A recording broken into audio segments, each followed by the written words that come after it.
bless Texas.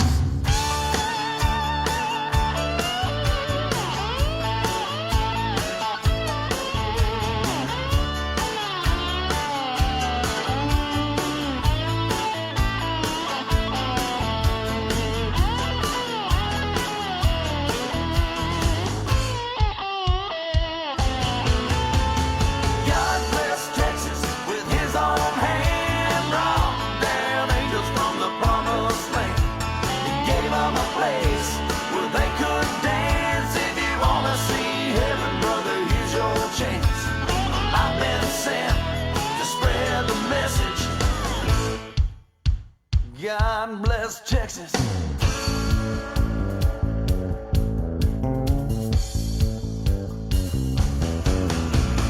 I've been sent to spread the message. God bless Texas. I've been sent to spread the message. God bless Texas.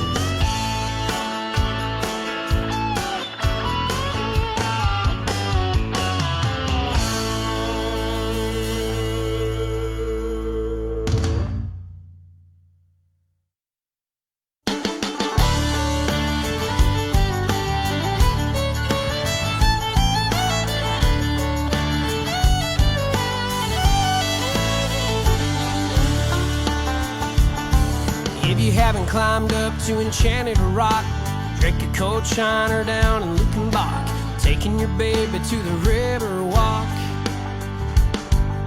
then you ain't met my Texas yet.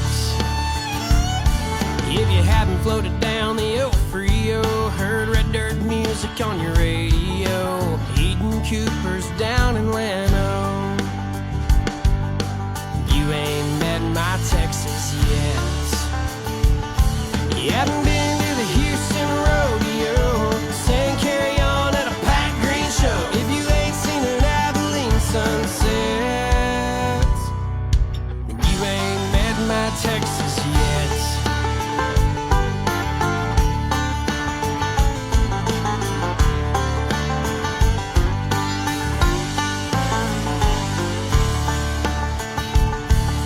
You never got a drive down in Port A, heard the words of Corpus Christi Bay, never seen fireworks on PK. You ain't met my Texas yet. Haven't had a Colachi when you go through West, never heard of the Larry Joe Taylor Fest. Think polished pop country crap sounds the best. You ain't met my Texas yet. You hadn't been to the Fort Worth Stock Show, sang along with Corey Morrow. If you ain't seen a hill country sunset, you ain't met my Texas yet.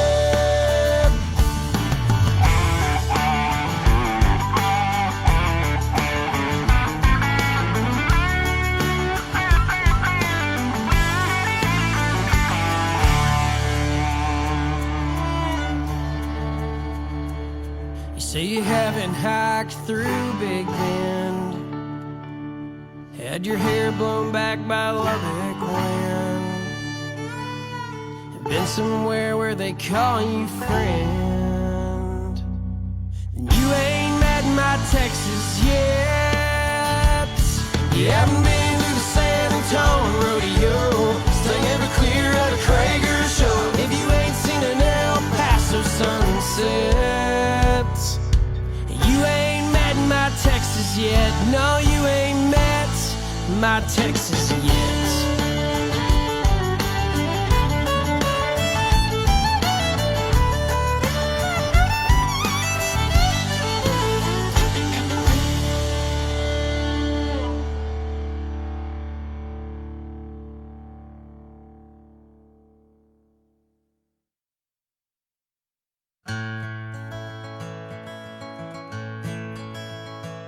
I sing songs about Texas, I sing them often as if she was some old lover I used to know. I wish I could follow them back to the homeland every time I hear one on my radio.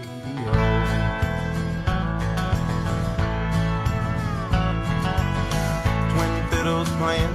In my memory, my daddy said, wonders of old Cowtown.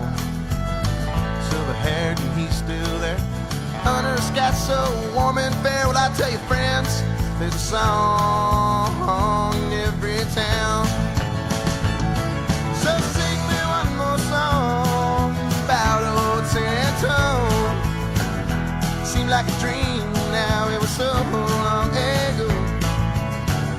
And Jerry Jeff walked the beat just like a quote from the cold. Well, I'm going home.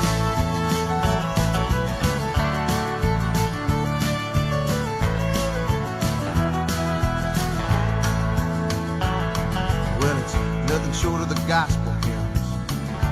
Guess that's why folks keep writing them when I die. I wanna go there too. Someday I hope to walk along Heaven Street and I'll still be looking for my taco meat. And I swear I hear steel guitar just rising in the air. And I said, well, sing me one more song about old San Antone. Seemed like a dream now, it was so long ago. And old Guy Clark, it could be just like a quote from the cold. Well, I'm going home.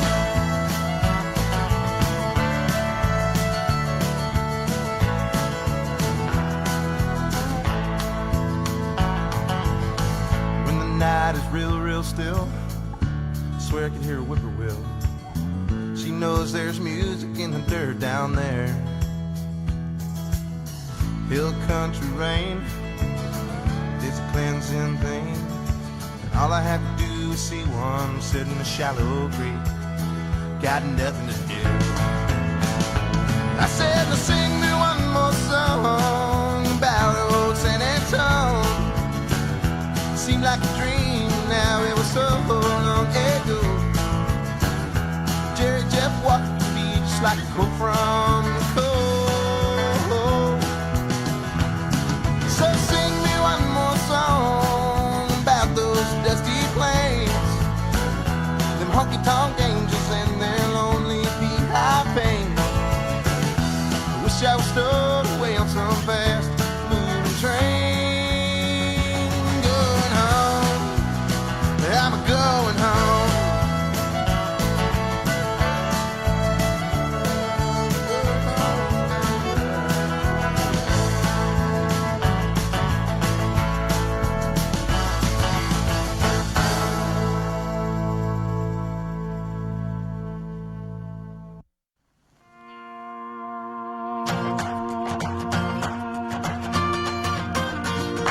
Still stuck in this house with a mind full of doubts. Tired of staring out the window. Eating too much, drinking too much. Tired of watching the grass grow. Channel 2, Channel 3, back to Channel 2. I watched everything in my queue. So put me on a train, I don't care where it's going. Fly me on a plane, maybe out to Wyoming. Need an RV, no plans, just you and me. I need to go somewhere. Still watching the rain, kids driving me insane. Another Groundhog Day routine. Stuck in my head, existential dread. What in the world does it mean? Month 2, month 4, can't take it anymore. I got to get my feet out the door. So put me on a train, I don't care where it's going. Fly me on a plane, maybe out to Wyoming. Need an RV, no plans, just you and me. I need to go somewhere. I need to go somewhere.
horse and a Porsche on a boat with T-Pain. Swim like a mermaid and maybe all the way to Spain. Listen, Karen, I'll even ride on my rollerblades. I need to go somewhere.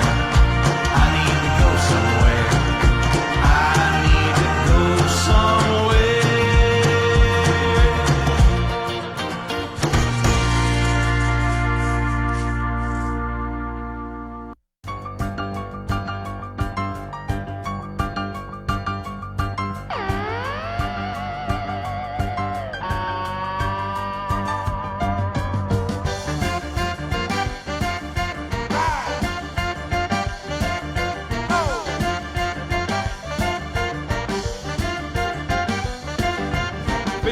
So long I can't wait to get back home. Home to the Lone Star State another day. I just can't wait. Look out, boys, I'm headed your way. I got a mind that wanders in a 57 Chevrolet. Hold on tight, I got a license to fly. With a pedal to the metal, watch me roll on by while I boogie back to Texas. Boogie back to Texas. Boogie back to Texas. Boogie back to Texas. Boogie back to Texas. Boogie back to Texas. Boogie back to Texas. Boogie back to Texas. We're gonna boogie back to Texas, 8 beats to the mile.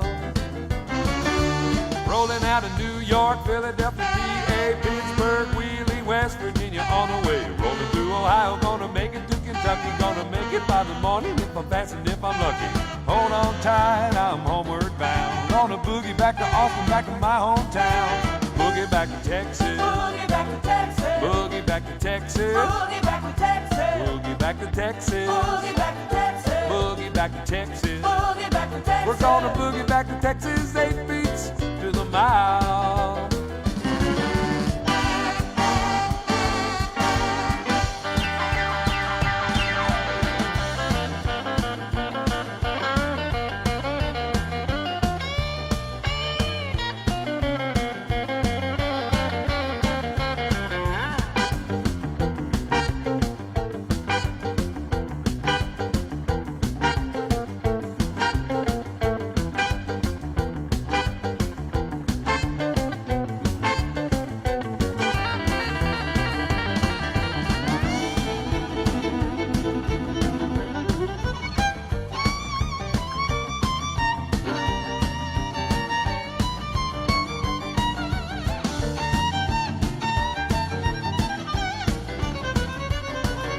I finally see the state line staring at me. Oklahoma City's just a memory.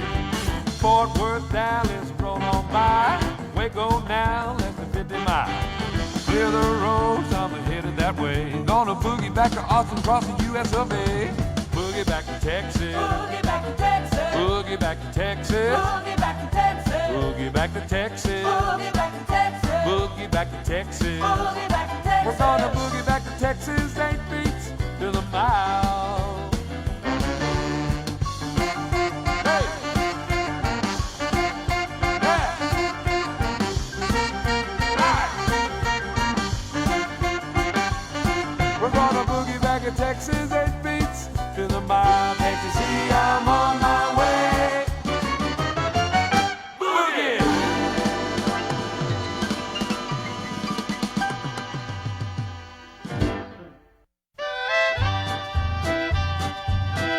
Oh, miles and miles of Texas. Yeah.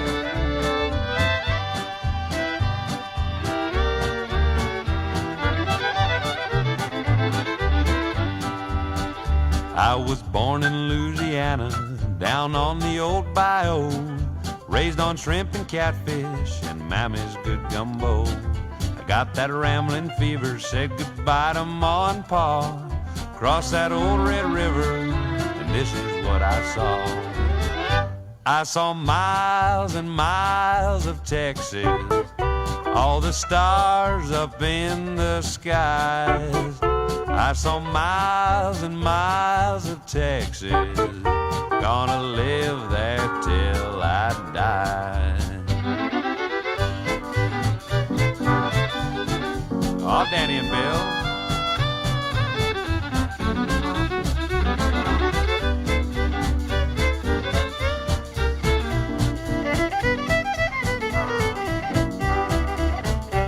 I rode up into Cowtown, the cradle of the West. Just ask any cowboy, he'll tell you it's the best.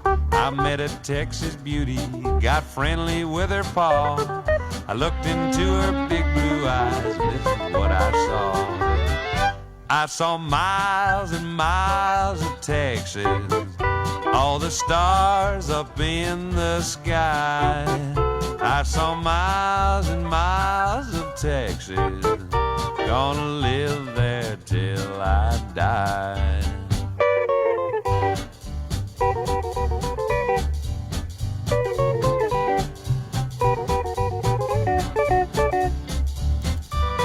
All lucky now.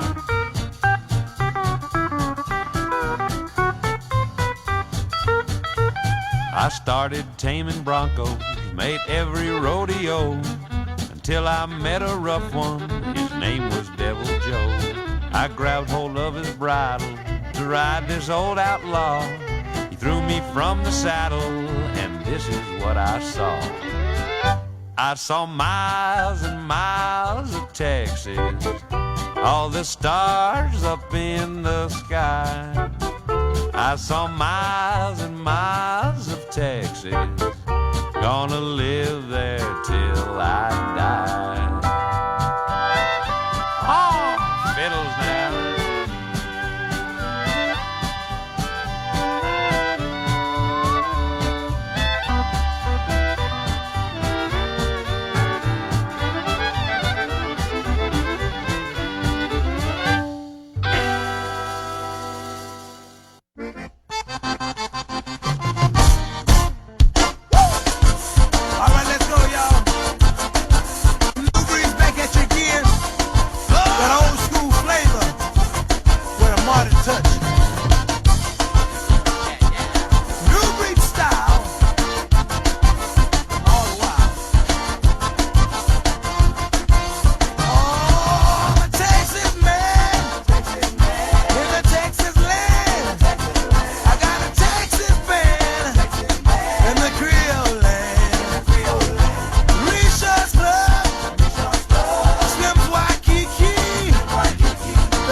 Like Gorilla. Hello, Dottie. It's me, Pee-wee. Where are you calling from? Texas. Where?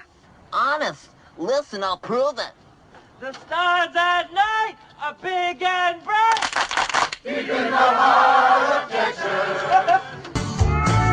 stars at night are big and bright.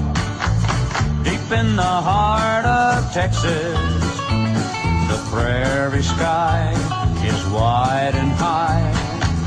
Deep in the heart of Texas, the sage in bloom is like perfume. Deep in the heart of Texas, reminds me of the one I love. Deep in the heart of Texas.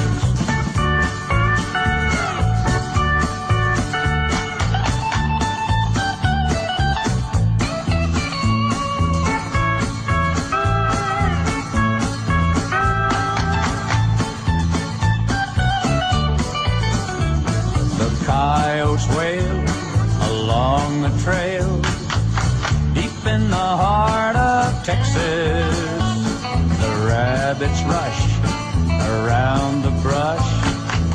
Deep in the heart of Texas, the cowboys cry, Ki-yip-ki-yay. Deep in the heart of Texas, the doggies bawl. In the heart of Texas, deep in the heart of Texas.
Tread on me, no.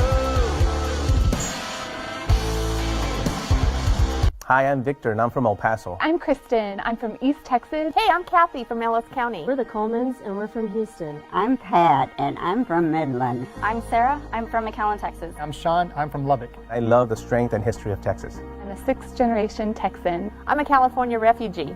Don't shoot me. Texans are a legendary breed. Texas is in my blood. I wasn't born in Texas, but I got here as fast as I could. And I love my state. I'm part of a group of activists. You may not have heard of us yet. There's a good chance you've heard of us. I just learned about them. We are the True Texas Project. True Texas Project. True Texas Project. True Texas Project. True Texas Project. Have you heard of us yet? Texas should stand up to the federal government. We believe no one is above the law. Government belongs to the people. I can make better choices for myself than the government can. Stop spending my money. We believe in America first. I believe in the Constitution. Why doesn't my representative? At True Texas Project, we don't just get angry about our government, we do something about it. We write letters and make calls. We go to rallies and we make our voices heard. We take it to City Hall and to the courthouse. We go to the state capitol. We even learn how to testify at hearings. Maybe I can only do one small thing, but if we each do that, it all adds up. Everyone can do something. I'm a true Texan. I'm a true Texan. I'm a true Texan. I'm a true Texan. I'm a true Texan. I'm a true Texan. I'm a true Texan. I'm a true Texan. This is my state. And together we roar. And we're taking back Texas.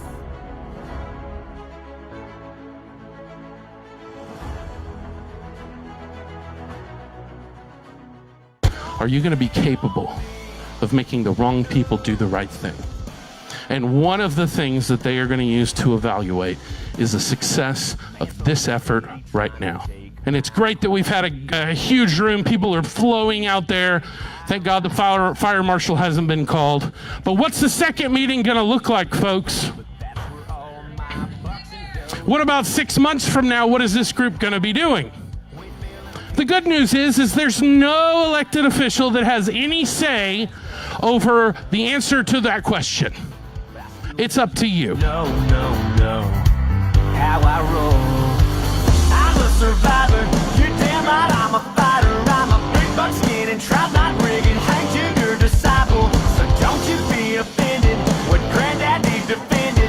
This flag I'm waving says I'm staying free. Don't tread on me, no.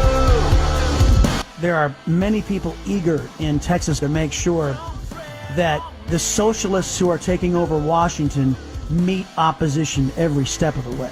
Dedicated themselves to good public policy and a reverence for freedom and liberty. There's something I want you all to get very familiar with. It's called the True Texas Project. And they're going to be conducting a series of meetings throughout the coming weeks here, designed to protect you and I from the totalitarianism that's taking over in Washington. The True Texas Project. Patriots, deep love and admiration for the Constitution of the United States and the great state of Texas. And a young man of 26 years of age by the name of William Barrett Travis wrote a letter, and he said there will be no surrender, there will be no retreat.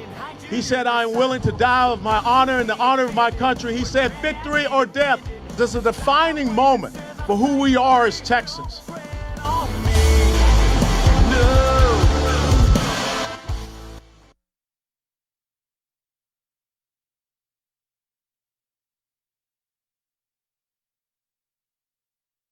There we go. Can y'all hear me?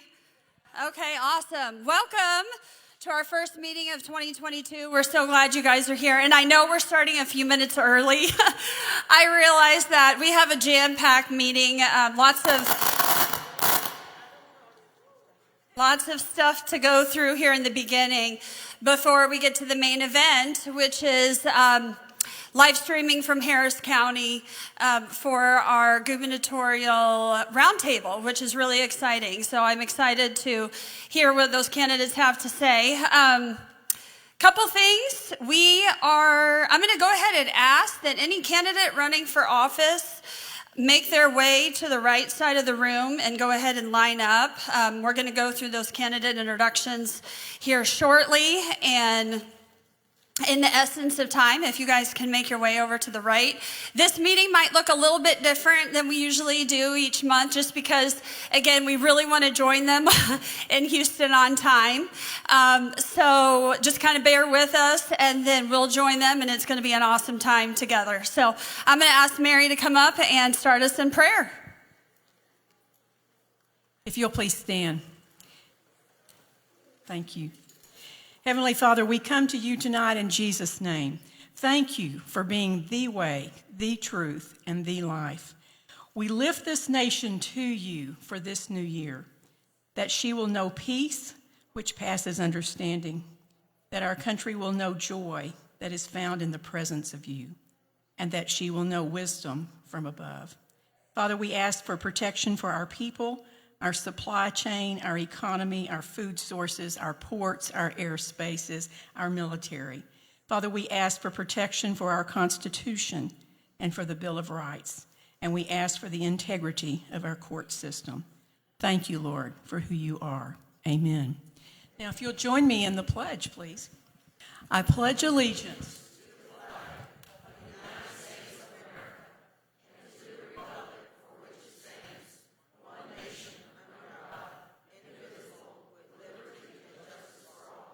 and now to Texas.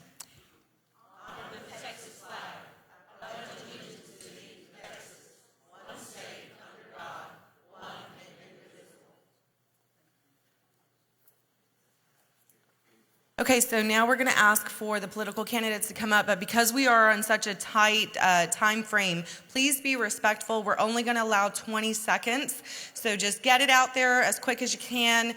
And just as a reminder, we do invite all of the political candidates to come on up here and voice where they are running and what they're running for.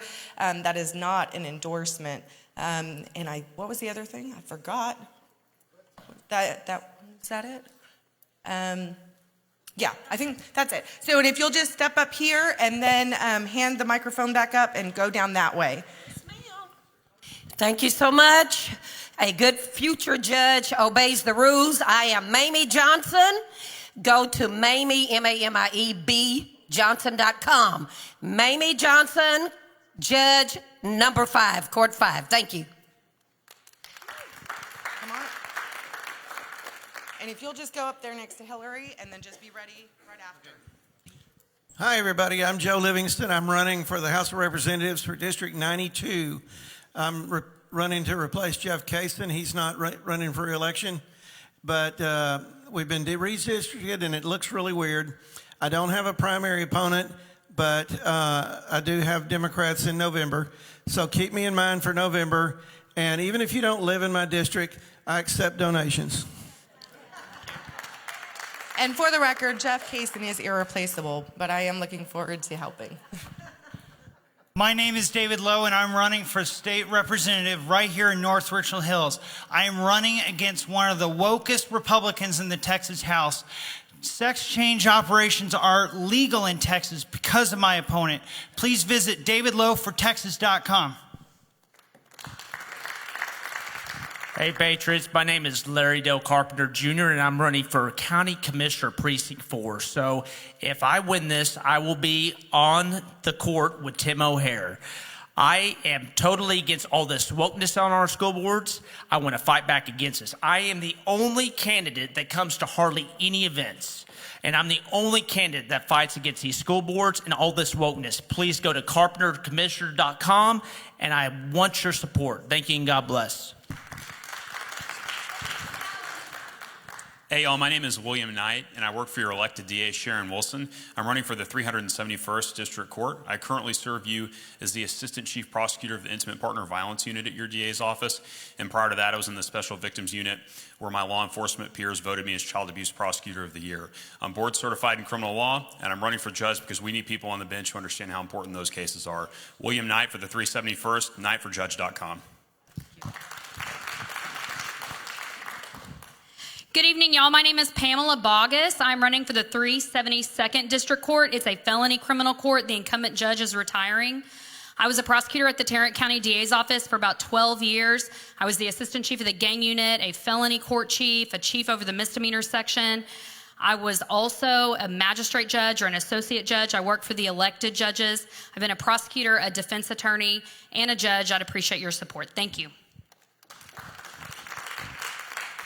Good evening. I'm Associate Judge Cynthia Terry. I've had the honor of serving you for the last few years in your juvenile court. I'm running for the 325th Family District Court. It's an open seat. I do have a primary opponent.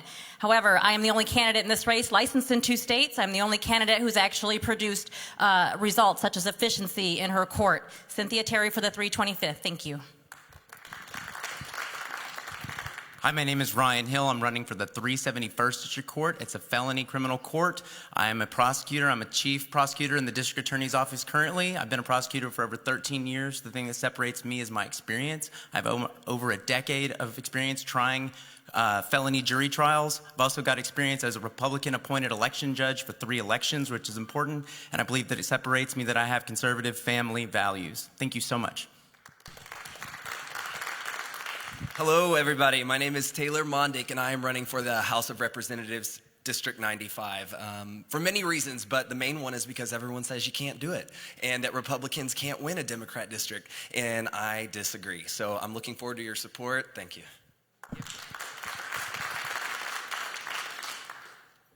Hi, my name is Virginia Carter, and I'm running for County Criminal Court number 6. I am a conservative Republican. I am the only one in the race who has 22 years criminal law experience, both on the prosecution side and the defense side. I'm the only one in the race who has owned her own business for 17 years, and I would really appreciate your vote. Thank you.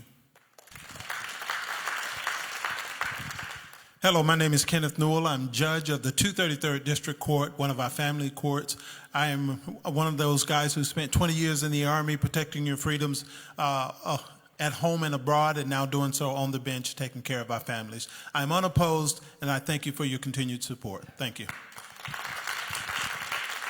Thank you, Sheena. Good evening. My name is Judge Andy Porter. I'm running for Criminal District Court number 4. It's a felony court here in Tarrant County. I currently serve you as one of the judges in the juvenile court, which was recently ranked the most efficient district court in all of Tarrant County, and out of nearly 500 district courts across the state, the second most efficient district court across the state. Each of you have a pen in your chair. I'd appreciate your support. Thanks. All right, so I'm Alex Kim, and I'm the judge of juvenile court here in Tarrant County. Some of you may remember a couple years ago, there's a baby at Cook Children's with the 10-day rule. They're going to pull the plug, and I signed the restraining order to stop that. Just to let you know, the attorney for the baby, Joe Nixon, called me last month and said this baby is probably going to be discharged home to her family this month. And so thank you. I just want you to know I've been consistent. I'm the same guy yesterday as I am today as I will be tomorrow. I do have a primary opponent. I need your support and your help to stay in this position. I really appreciate serving you. Thank you. Thank you, Sheena. Well, good evening, guys. Brian Bolton. I'm running for County Criminal Court number 9. Faith, thank you. Hey, I got 1. Faith, 2, there you go. Faith, family, accountability, emphasis on public safety. Those are the things that are going to be important in County Court number 9. We've got to ensure we continue to live in a just and safe community. It's Brian Bolton, County Court 9. Thank you for your support. Hello, my name is Julie Lugo. I'm running for the 372nd of Felony Court. I've been a prosecutor for over 10 years, and I prosecute internet crimes against children or prosecute sex offenders who target and exploit children online. I grew up in Tarrant County with conservative Christian values. My husband's the bomb squad commander in Fort Worth, and he came with me tonight, and I'd appreciate any of your support. Thank you. Hi, my name is Randy Harton, and I'm running for County Criminal Court number 6. That's going to be a family violence court. I am a former prosecutor under Sharon Wilson. I have worked defense law, and I've also dabbled in family law. I am the most diverse candidate to run a family violence court here in Tarrant County, and I'm also the only candidate with the police support from the Fort Worth Police Association that has endorsed me, as well as Sheriff Bill Wayburn. I would appreciate your support. Thank you so much.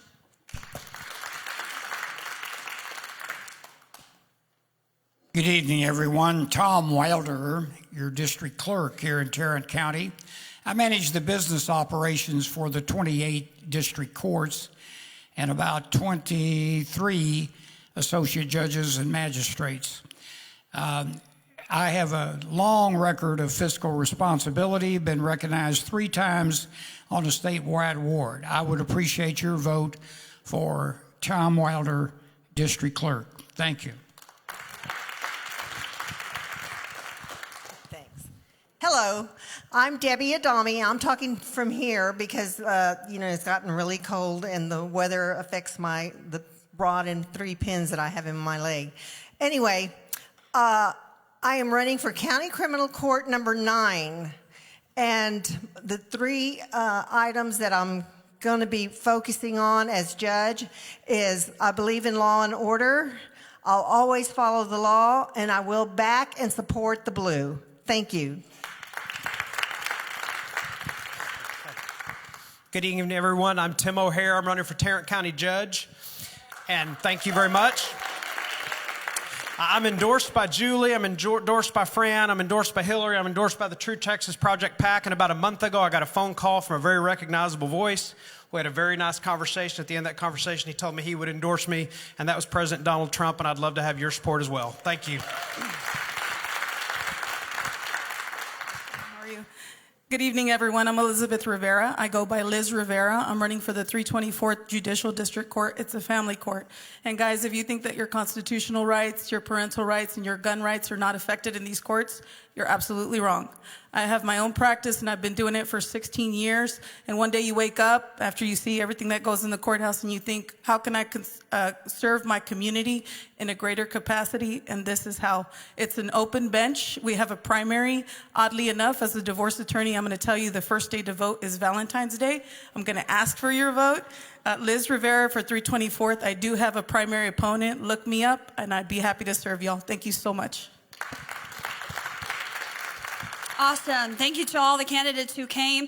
And just a reminder, after the meeting, y'all have more than enough time to talk with them. So find them, ask questions. I know that we only gave them 20 seconds tonight, but definitely take advantage of the time after the meeting to get to know the candidates and ask any questions that you want. So we're going to go ahead and show the announcement video, and we'll go ahead and get that on the screen. Happy New Year!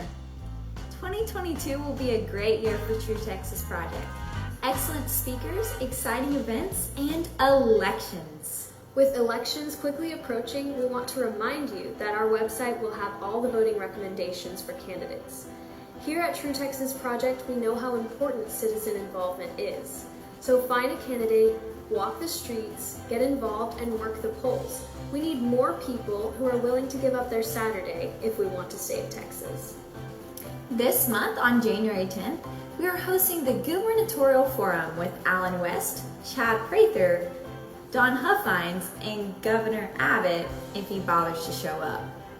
We will be hosting it in Harris County, but we also will be live streaming it for all to watch. True Texas Project has a reputation for asking the tough questions, so tune in to hear what these candidates have to say. We are also hosting a one-of-a-kind event in February, a Lieutenant Governor Forum, held at our Dallas County location. We have invited each of the candidates to join us for a night of face-to-face questions and answers. On January 29th, you will have the opportunity to continue your journey of becoming a certified true Texan with a class on campaigns and elections, taught by skilled campaign workers and poll watchers. This will put you one step closer to bragging rights and a new name tag. Mark your calendars for April 23rd because our annual Texas Tough Gala is an event you do not want to miss. This is our biggest fundraiser of the year. So come support the greatest group in Texas. We will be featuring comedian Brad Stein, journalist Laura Logan, and author-activist Chris Ann Hall. We will even end the evening with fireworks to celebrate Texas's victory in San Jacinto, giving us our independence.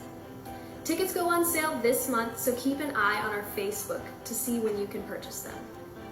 The new year always brings in new faces, so we want to encourage everyone to get involved somehow with TTP. A great first step is to join our satellite chat group on Facebook. To join, first go to our Facebook page, True Texas Project, then click the More tab, next go to Groups, and scroll through to find your local group and join. The local chat groups are a great way to connect with people in True Texas Project throughout the rest of the month after you have already had your meeting. It also serves as a great place to share what is happening in your school district and local politics.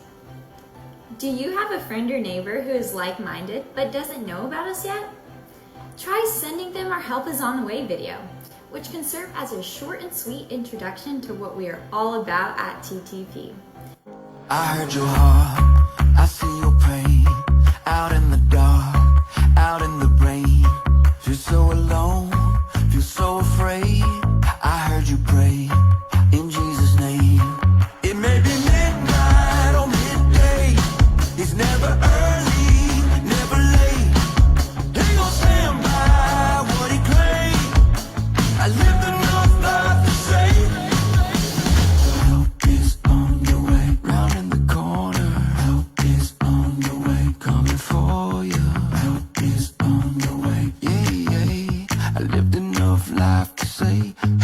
on the way.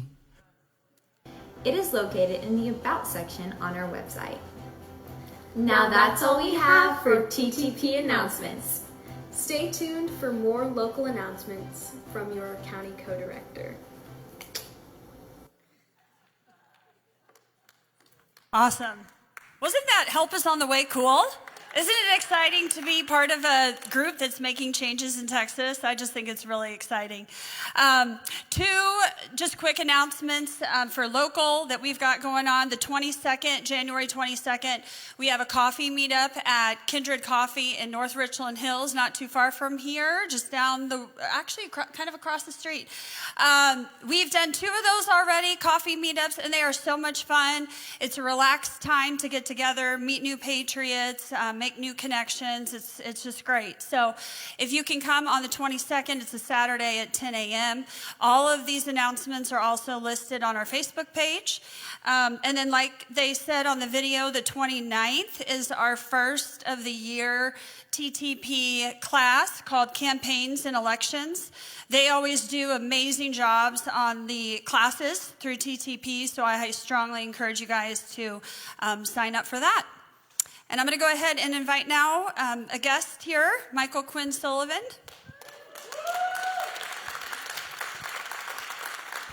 Thank you, Hillary, very much. I think we have a video real quick. I'll show that video as you're getting that ready. Every year we... My name is Fran Rhodes. I'm here on behalf of Sheena Rodriguez, who has nominated our friend Hillary Rabler for this leadership award.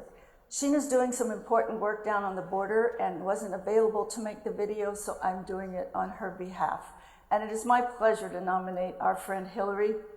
I first met Hillary a couple years ago when she started coming to True Texas Project meetings. She was energetic and excited and wanted to learn things and wanted to get involved, so we plugged her in. And she jumped in with both feet immediately. She started working with our citizen advocate group, going to Austin, lobbying legislators with us. Then she got involved with her school board when she found out some shady things were going on there. And she worked really hard to turn that around with her other fellow South Lake citizens. She became an absolute block-walking beast during the municipal elections last spring, helping to get 2 conservative candidates elected to the South Lake School Board. And she even was out block-walking for people she couldn't even vote for.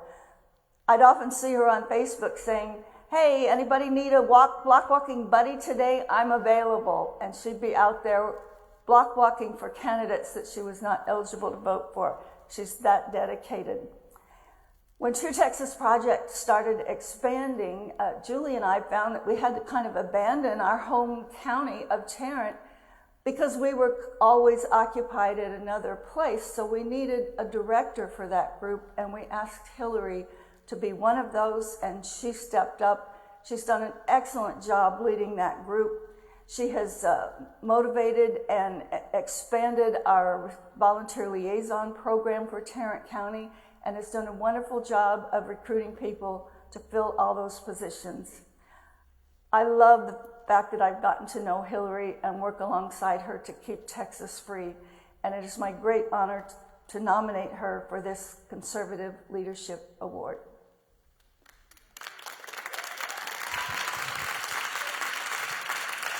So each year we present about a dozen or so engraved cavalry swords to citizen activists around the state who just practically get in and get into the fight. As many of you probably aware, the cavalry sword is a long-standing tradition for, you don't necessarily give it to the guy with 3 stars who sits in a comfortable room hanging out eating warm desserts while battles are going on. This goes to those soldiers who are on the front lines, leading the battles, very often not asking for glory, not asking for recognition, just simply going to where the fighting is.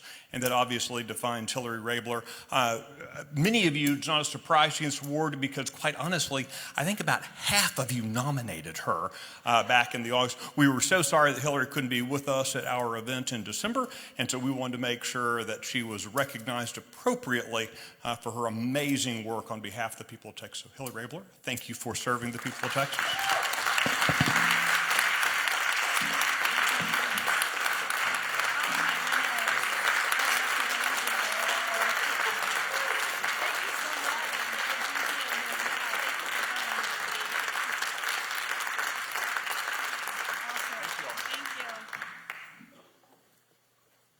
All right, what an honor. Thank you so much, Michael, for coming. Thank you all for your support. I'm just so honored and thankful, and I love Texas, and I can't imagine doing anything else than fighting for this amazing state. So I really appreciate it. So we're gonna go ahead and get now connected to Harris County. And Mike is going to go ahead and get that going here. The event is hosted by our very own Julie McCarty and Fran Rhodes. And while I neglected to mention passing the hat earlier, we rely on your donations here to keep this going on a monthly basis. We completely appreciate your donations so that we can continue to do this and stay in the fight here in Tarrant County. And so we're going to pass around. We have a couple of volunteers that are going to pass around some baskets. If you are able to donate, we certainly appreciate it. And you guys enjoy this live stream that we're going to go ahead and start. That you got? Well, actually, it wasn't a Tea Party district. It was a swing district. It was about an R+1 district. And the other thing is this: if I was such a mushy and wishy guy, why did the Republicans redistrict me out of the district that I represented? And why was I the #1 target for the Democrat Party in 2012? Because I stood by what it said with the Constitution, and I fought against, all of the leftists, and I also fought against the people up there in Washington, D.C. And that's the exact same thing here. You're looking at a guy who signed on to be on a lawsuit against Governor Abbott. How many state party chairmen would sign on to a lawsuit against a sitting governor of their own party? But I did that because he violated the Texas state Constitution by extending early voting from 2 weeks to 3 weeks. He does not have the power to do that. So I stand by that record, and I stand by all the actions I've taken on the battlefield and in Congress, and now running to be your governor. Thank you. I'm going to ask, when you guys give your answers, if you would stand. I think it would just be better. Everybody can see you better. So, Dawn, this one's for you.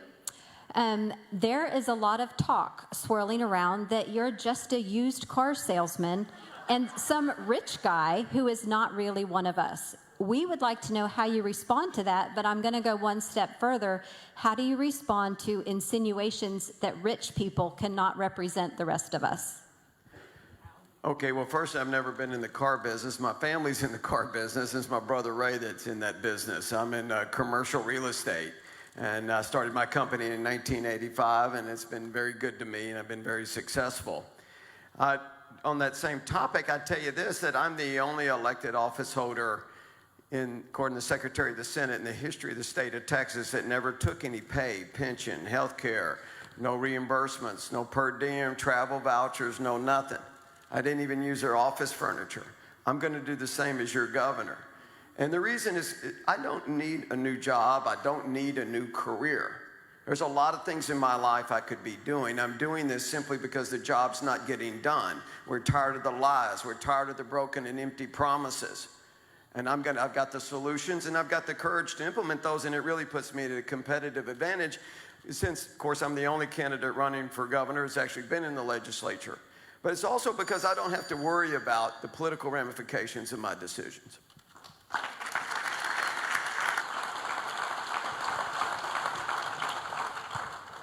Okay, our next question is for you, Colonel West. When you stepped down as GOP chair to run for governor, many said that that was your plan all along, to only use the chair position as a stepping stone and that you should have finished your term. What do you say to that? Well, the interesting thing is that when I moved back here to Texas in 2014, my last duty assignment was Fort Hood, and I retired from Fort Hood. And anybody that has dragged their wife around for 20 years, you're going to ask her where she wants to go. But in 2014, we came back here, and there were people, just regular, everyday grassroots people that asked me to run for chairman of the Republican Party of Texas. And when we went up and we saw what happened in the 87th legislative session, all of those legislative parties that we had that a lot of people mentioned, we didn't get the end to the taxpayer-funded lobbying. We didn't get school choice passed. We did not stop the child gender modification. We still have not done anything as far as our historical markers and monuments, having them protected. And the 9th legislative party that I added in was to curtail executive overreach. That went exactly nowhere. And so there were people that came to me and said, would you consider stepping down to step up to run for governor?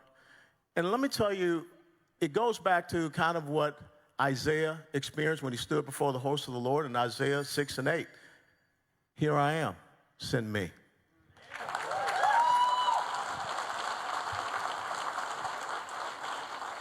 Thank you. Senator Huffines, you're next. Of the three candidates, you have been the most outspoken with your plans to fix Texas. Some people are skeptical that you can actually deliver. They worry it is just campaign speak. We can get into the details of each candidate's plans later tonight, but can you share with us background on who helps you build these plans to give them a bit of legitimacy? Fixing Texas? Of what? Your plans to fix Texas. Sorry, to say it again? I'm going to repeat the last part. We can get details from each candidate later tonight, but can you share with us the background on who helps you build these plans to give them a bit of legitimacy? Of all my policies? It's Julie's question. I'm sorry, the border or?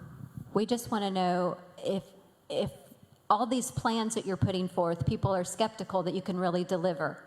Who's advising you? What makes you think you can get these things done? Oh, thank you. Well, being that I was in the legislature, I understand what those 181 yahoos down there really want. I really do. It's a club, you see. That's why they don't care about what you think. They care about what their fellow club members think, and what they really want, they want to get a bill passed. That's all they care about. Well, guess who gets last call on every bill? The governor. Guess who gets last call on the budget? The governor. Guess who gets first call on the budget? The governor. I meet with the lieutenant governor and the Speaker of the House 6 to 8 months of LBB, Legislative Budget Board, to set the budget. The budget is really everything. And so I understand the legislature, I understand how it works, I understand the players, and I'm telling you, they're going to listen to me. I don't care if I veto 700 bills. They're not going to get their little bills done that they want done until they get the Republican Party agenda into law. Thank you. Mr. Prather, some people say you cannot be taken seriously as a candidate because you are just an entertainer. We've heard your speeches, and they would rival literally every political speech I have ever heard. What assurances can you give to voters that this is not a joke to you and you're serious? Yeah, when I announced that I was going to run for governor, everybody thought it was a joke. They were waiting on the punchline. The punchline never came.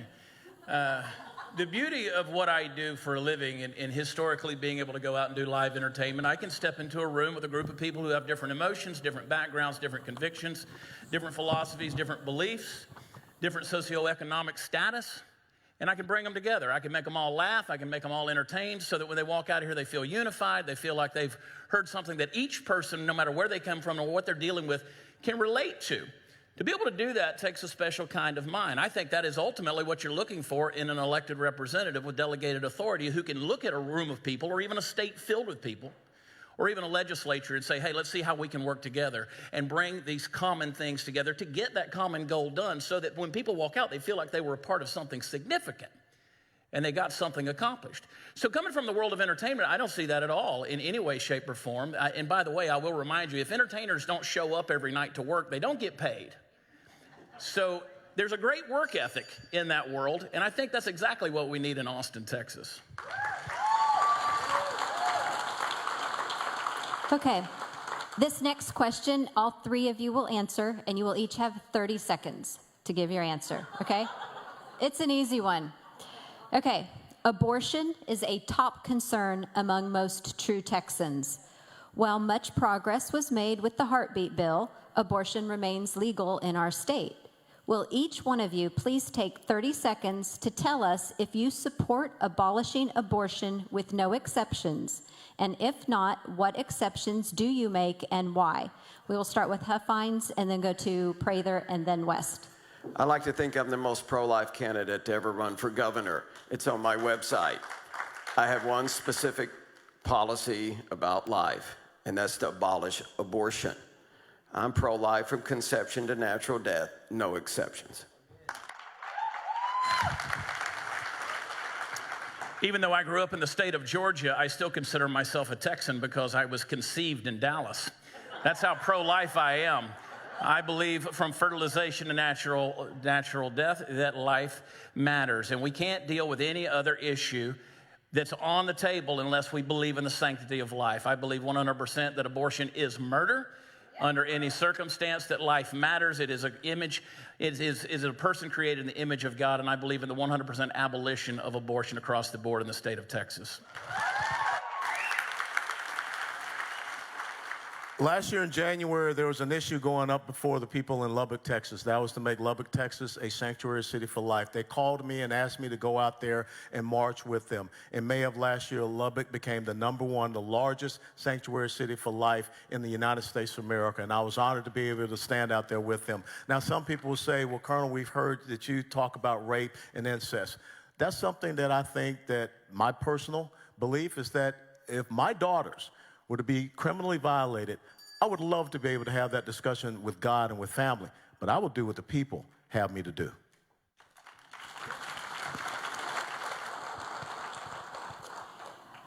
Okay, our next topic is property tax, which is my favorite thing to talk about.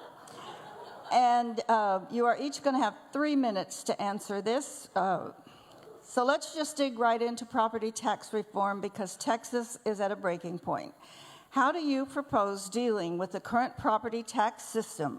Would you embrace a plan such as the Texas Public Policy Foundation's to increase the tax base and move to a consumption tax?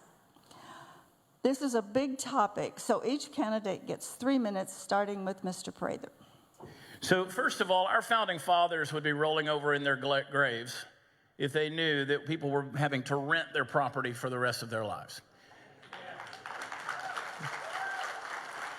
Property tax is not only wrong, it is the most immoral form of taxation that anyone can imagine. If you read the Old Testament, God wouldn't tax his own people in terms of their land. It was a land of promise. It was an inheritance to their children and their children's children. If Israelites 6,000 years ago could figure out how to navigate around property taxes, then surely the greatest conservative fiscal minds in the state of Texas in the 21st century should be able to figure out a plan as well. Now, that being said, I do believe that we need to use surplus. By the way, we need to cut spending at the top. This governor has increased spending in the last 7 years by $48 billion. If you go through and you look at the budget every 2 years, it's absolute waste that is happening amongst state agencies and across the board in this big government. We've got to cut state spending. We've got to use that to buy down this tax debt. We need to incentivize people to go out there in the private sector to do the things that we have expected the government to do over the years in a mediocre fashion. So when we incentivize that, it's going to stop us from being taxed in the form that we have been grown accustomed to. It's grown through the roof. It has grown through the roof. As Texans, we need to lead the rest of the nation in abolishing this immoral tax. Stop putting people in the place of these counties and these appointments that are immoral, that have no sense of the value of a dollar. They don't know, and they don't care because it's your dollar and not theirs. So I do believe that we need to add perhaps a percentage point to a sales tax, perhaps a half percentage point in here or there. We can do that. We can mess with that. We can look at consumption tax. We can look at value-added taxes in the way that they need to work. But at the end of the day, when we do those things, we have to make sure that we treat it like a precision surgeon that's removing a cancer from an organ. Because we have grown so accustomed to depending on these property taxes to pay for so many of these things, many of which we don't need, that it's going to take us a little bit of time and precision to remove that very accurately. To come in and carte blanche across the board and say, we're just going to get rid of your property tax is a political lie. It's a ploy and it's a campaign speech that's not going to work. Folks, I do believe it's immoral, and I do believe we have to abolish it. And there's many, many plans that are out there, many things that we need to do. How many of you know what a operational fund transfer is? You probably don't know. That's the biggest budget item in the state of Texas, $124 billion every year. That's the government's way of saying if this organization or this agency runs out of money, we'll just move some more over there to it, because they're certainly not going to give you a refund. So, folks, we've got to stop this kind of spending at the top, buy down the property tax. We need to reward the ISDs that are keeping their bonds and their debts low, and do the exact opposite for those who are keeping it high. Let's put the power back in the hands of the people, and let's stop this taxation. It's got to stop. It's immoral.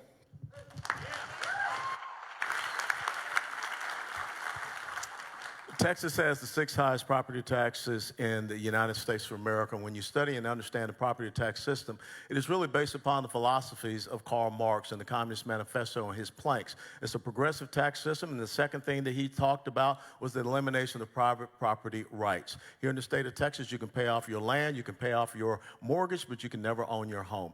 There are 3 different approaches we have to have. First and foremost, I sat on the Texas Sunset Advisory Commission back in 2016. When you look at the fact that we have an agency, a commission that is looking at sunsetting government agencies and programs, I would ask you, how many of those actual government agencies and programs actually do get sunsetted, actually we get told to go away? So number one, I want to go back 15 to 20 years and look at all of these Sunset Advisory Commission recommendations and make sure that they are actually implemented, because that's how you find the savings to start paying down your property tax relief. The other thing that we have to do is we have to move the Texas state government away from what is called a baseline budget system, which means that every single budget cycle, they start from a previously baseline and they increase the spending off of that. When they talk about cutting spending, they're talking about they're cutting the rate of the increase, not actually cutting spending. That's what we have to change. What you do in your homes, what you do in your businesses is what's called a zero-based budget system.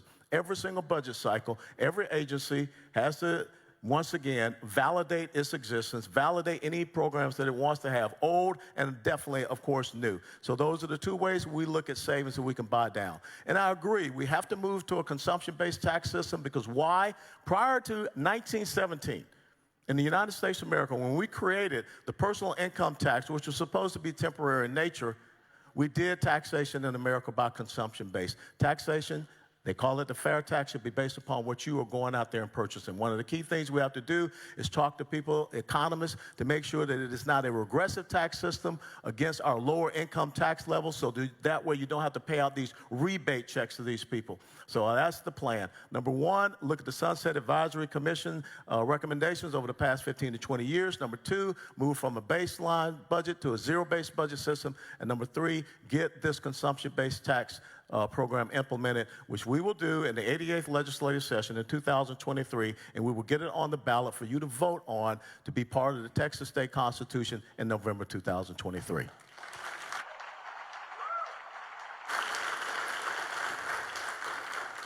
The answer to the question is yes, I will work with TPPF, the Texas Public Policy Foundation.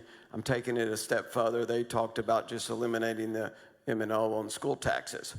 This has been a priority of my campaign from the very beginning. It's been up on my website since the 2nd of May. I've worked on it for years. Let me just set the table for you. As gentleman just said, everything you see, going home tonight, driving to work tomorrow, everything you see is owned by the government. Your land, your ranch, your farm, your business, your home, they own it all. All you get to do is rent it from them. And guess what? You don't even have a lease. You don't even know what the rent's going to be. This is a terrible way to fund government. It's a plank in our party platform to do away with it. There's a lot of paths. My path is very specific. I've got Excel spreadsheets 6 inches thick on this. This is a math problem. It's very doable. It's not political rhetoric. This is going to happen. My plan is it's going to take 8 to 10 years to phase it out. You're going to get a chance to vote on it. It's going to be a constitutional amendment or whatever plan we get out, so you can weigh in on it. You can decide if we want to move some to sales tax or whatever it is. You can go yay or nay on it. We're never going to have an income tax, and we're going to keep local governments fully funded. And how we're going to do that is we're taking the surplus in revenues from the state of Texas, and we're going to buy down property tax with it. Then we're going to move some over to sales tax. Let me give you an example. The comptroller just put out the numbers the other day. He thinks the next biennium we're going to have a $27 billion surplus in the state of Texas. We can use a lot of that money. My goal is to take 90% of the state surplus and use it to buy down property tax, about $6 to $7 billion. We get about $68 billion on property tax. We're replacing the money that local political subdivisions get from property tax, that money comes in from the state of Texas. Let me give you a quick example. If you're getting $8 million in, if the city's getting $8 million in on property tax, I'll freeze property taxes. The next year they're going to get 7. They're only going to collect 7. It's going to go down 12.5%. Then we're going to take that $1 million will come back to the city. Then it goes to 6, $2 million from the state. So we're just replacing the money. We're not changing the funding formulas for the school districts. We're not changing how much money they can bring in the cities. We're just replacing where it comes from. Right now, half the money on your school funds your schools, 54%, comes from the state of Texas. And they often whine about the fact the state doesn't pay their share. Well, guess what? The state of Texas is going to pay 100% of it. And we've got a lot of revenue buckets in the state. We got oil and gas tax. We got sales taxes are primarily what we get our revenue from. We've got hotel, motel tax, liquor tax, and all that grows at about 8 to 10% a year. We're simply taking 90% of that growth and applying it to property tax and buying it down. This will take time. It's very doable. This is not political rhetoric. Thank you. I'm pretty sure all three of you probably have that as an issue on your website. Like if people want to dig into it, go to their websites because like I said, these are huge topics and we just don't have time to dig into them completely. So for the sake of time, we have several questions that we're going to direct at one of you and you'll get 2 minutes to answer. And then the two of you that didn't answer it will get 30 seconds each to add whatever you want to add. Okay? And you'll take turns with these questions. So I hope that makes sense. It will as we go. We'll start with you, Colonel West. What is your stand on a state's ability to use annulment to deal with the federal government's overreach, and what other repercussions do you have in mind? Well, there are several states that have already passed constitutional nullification. When you look at the Constitution of the United States of America, there's a thing called the Supremacy Clause. But there are two words in the Supremacy Clause that are so important to understand. Those words are pursuant thereof. If the federal government are doing the things that are pursuant thereof to the Constitution of the United States of America, then the states should be following them. If they're not doing things that are pursuant thereof, then you nullify what they're doing. Edicts, orders, mandates, and decrees are not law, and we need to have a lesson in civics to make sure that we understand that. The other thing that you have to recognize is that in Article 4, Section 4 of the Constitution, it's called the Guarantee Clause. There are two things that the federal government is supposed to guarantee to every state in the union. Number one, a Republican form of government. Not Republican Party, Republican form of government, which means that the individual, your rights, your freedoms, your liberty, your sovereignty is supreme over the federal government. They're supposed to be protecting that. The other thing is the rule of law. That's not being followed. Then the second thing that they're supposed to do is protect every state from invasion.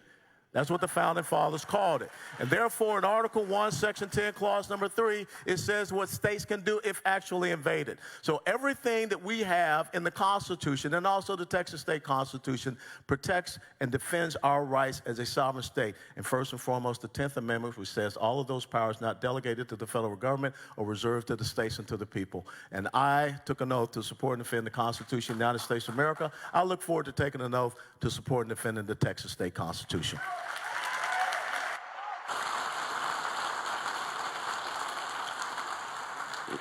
$30 seconds. Yes, we start with Dawn. It just is going to go around. Yeah. 30 seconds to talk about annulment. Do I get the same question? Same question. I get 2 minutes on the same question? 30 seconds. Oh, 30 seconds. Okay. Well, there's three legs to the stool of government, as you know. We got the executive branch, we got the legislative branch, and we got the judicial branch. When these judges are ruling on these court cases, guess what? How are they going to enforce it? Really? You think 9 Supreme Court justices are going to come down to Texas and put prayer back in, or keep me from putting prayer back in the schools? I'm going to demand and make sure we get prayer back in every classroom in Texas. I want the fight. I'm not worried about it. I'm just not worried about it. This is Texas. We're not going to ask permission for anything. I like that little bell. It's like Leave It to Beaver or something. Just listen, the federal government has no interest in Texas right now. In fact, there's a target on the back of Texas. They want us to fall. In the space of about 4 to 6 years, Texas will look like California if we don't do something right now. We know that the globalists have already ceded Washington, D.C. away from us and away from the Constitution. They're trampling all over it and treating it like rubbish. Folks, we've got to remember our Article 1, Section 2 of the Texas Constitution that says we have the right to alter or abolish that government that no longer represents us. And to that degree, we've got to use our economy and our size and our power to hold their feet to the fire and do exactly that.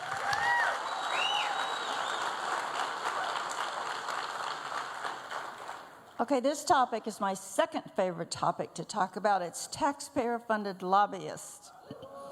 As we mentioned earlier, Governor Abbott has made promises to us that he failed to keep.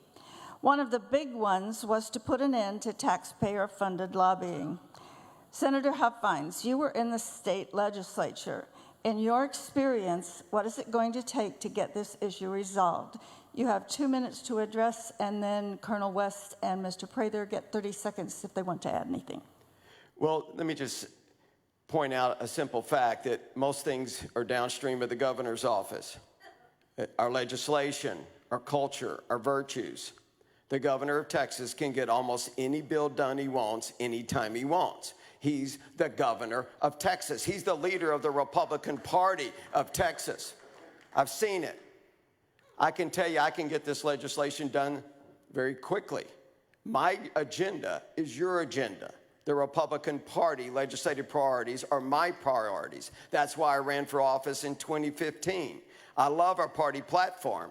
As a matter of fact, when in 2008, when I was a national delegate, I shipped 2,500 of them up to Cleveland and had them distributed on every national delegate's chair so they could see how great the Texas Republican Party platform really is. Well, I've actually been a victim of this. When I closed down found one and discovered one of the largest corruptions in modern Texas history in an elected school board up in Dallas, Texas. They were stealing tens of millions of dollars. They spent $1.3 million of stolen taxpayer money to defeat my legislation to close them down. Had 3,000 employees. They had a $100 million annual budget. I got 6 people put in prison with the Texas Rangers, including the sitting mayor pro tem of the city council of Dallas. Another bill I was trying to get done is to audit. I'm a businessman. I believe in forensic third-party audits, including our elections. Anybody that doesn't want to be audited, I get really nervous. And let me tell you, I was trying to audit a tollway authority down in Austin. They hired 5 lobbyists. You would have thought I was trying to kill their mother or something. It was unbelievable. And I got it out of the Senate, but of course they killed it. There's a lot of corruption in Austin. There's a lot of corruption in government, and I'm going to find it. Thank you. As chairman of the Republican Party of Texas, the number 8 legislative priority was to end taxpayer-funded lobbying. Of course, that did not get through. Good example of why that's so important. The Texas Association of School Boards is part of the National Association of School Boards, and it was the National Association of School Boards who came down and said that parents who show up at school board meetings, Texas Association of School Boards is a taxpayer-funded lobbyist organization. Texas Association of School Boards will go away if there was a Governor West.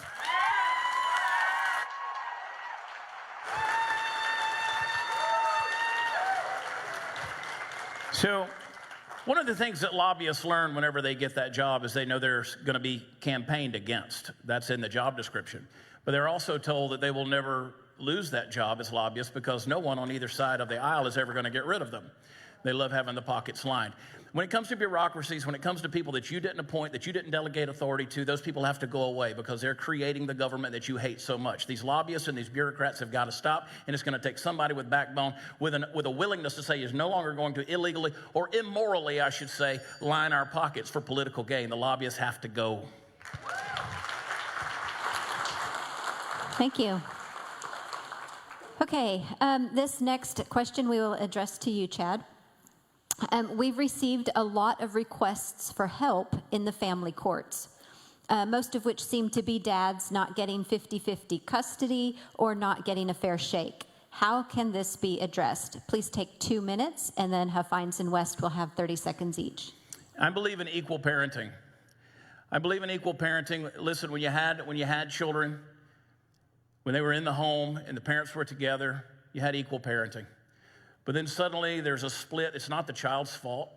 You take it to a family court, and a judge who sees that in terms of black and white, who sees it in terms of a legal code, not in terms of a moral or family unit or an individual situation, just says this is the law and this is what we're going to do. Many times we see a parent who should have that equal right to their child losing their rights. In some cases, in regards to some folks that I've visited with, have even served jail time over it. And all they want to do is be a father or a mother to their child. We need to start from the basis that both the mother and the father are the parent with equal rights to the child, unless there is a unique situation whereby a judge even needs to get involved. Because we're handing too many things over to judges that shouldn't be handed over, and that is another sign of big government.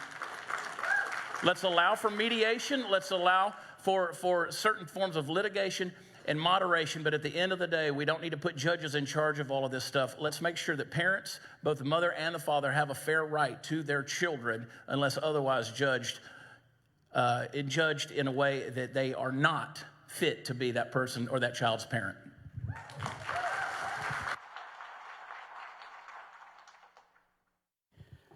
Well, I've made a commitment to make this one of my emergency legislations items, action items, as governor. The first 60 days, the only thing the legislature can work on is what the governor puts as an emergency item. This is one of them.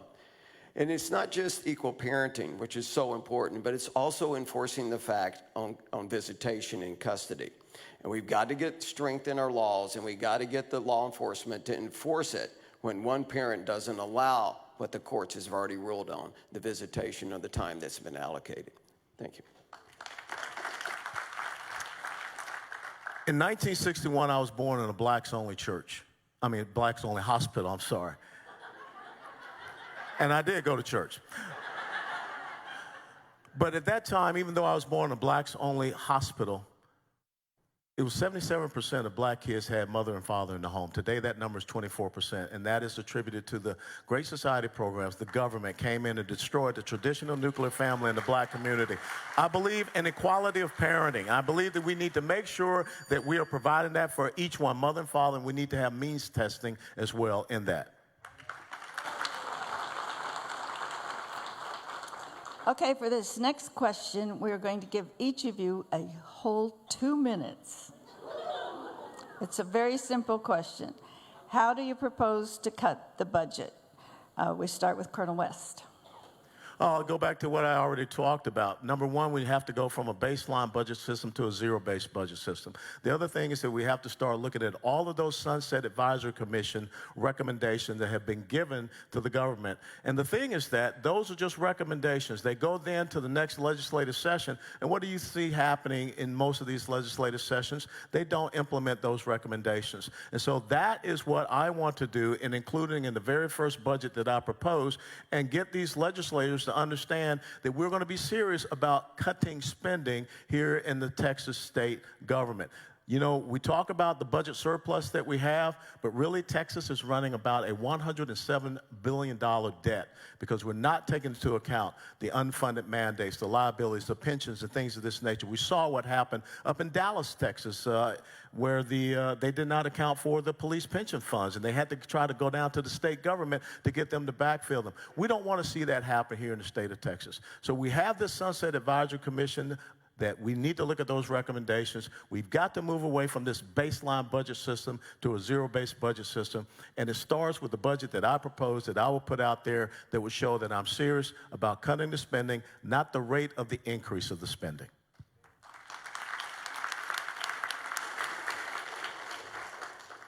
Government never has enough of your money. Never. Well, the first thing we need to do is to make sure they don't get it. It's not how much money they spend, or how much revenue they bring in. It's about how much money they're spending. It's all about the spending. So look, we're going to cap it when I do my property tax. 90% of that revenue growth is going to be used to buy down property tax. That alone will eliminate a lot of excess government. The other thing we need to think about is illegal immigration. How much we're spending on illegal immigration. Most Texans don't realize that we've been educating hundreds of thousands. The estimates are 400 to 600,000 kids in our government school system since for 2 or 3 decades.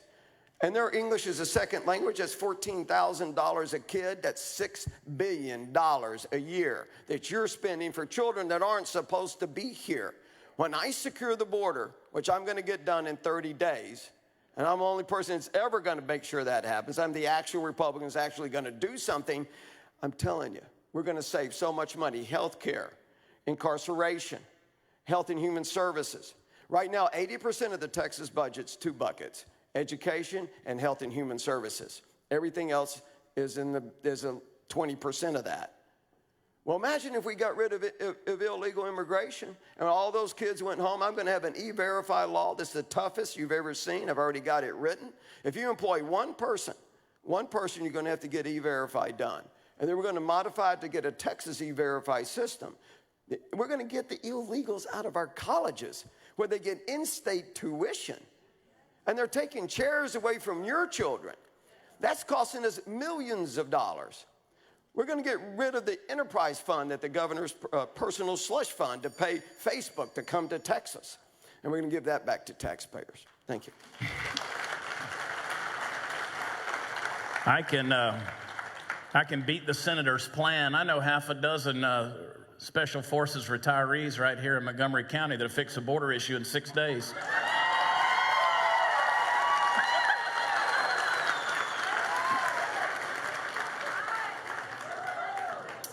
Well, that saves you time and money. You know, if I go fishing over here at Lake Conroe and I want to buy some bait and, a 6-pack of beer or something like that, and I go in there with $10 and I only spend $8 and I come out with $2, I get my beer, I get my bait and my $2, I'm winning, right? Now, I could have had a budget of $10 and spent every bit of it and had a zero budget. The problem is the government's going to spend exactly what you give them. They're going to find ways. As I said earlier, the operational fund transfers. If this organization or this agency, I should say, if they're running out of money, then they're just going to transfer it from over here. They're not going to give you a refund. So we've got to stop the money that we're giving them. We've got to disincentivize them from spending. So I agree with that. When it comes to illegals that are coming across the border, the health care, the welfare, the education, all of these things that we are spending, that's just a perfect example. But there's 174 state agencies typically in the state of Texas. There's more now with the coronavirus pandemic. And there's so many of those that need to be gone. They need to go away. They don't serve any purpose. One is the TABC. The TABC is just a long arm of the law. It's another big government form for the governor to reach out and penalize you in a certain way. You can roll that over into the Department of Regulations and Licensing, and you don't need another law enforcement arm like the TABC. We can go down the list. We can roll these things into other things. We've got to get government out of our lives. We've got to make it smaller if we're ever going to consider Texas great again.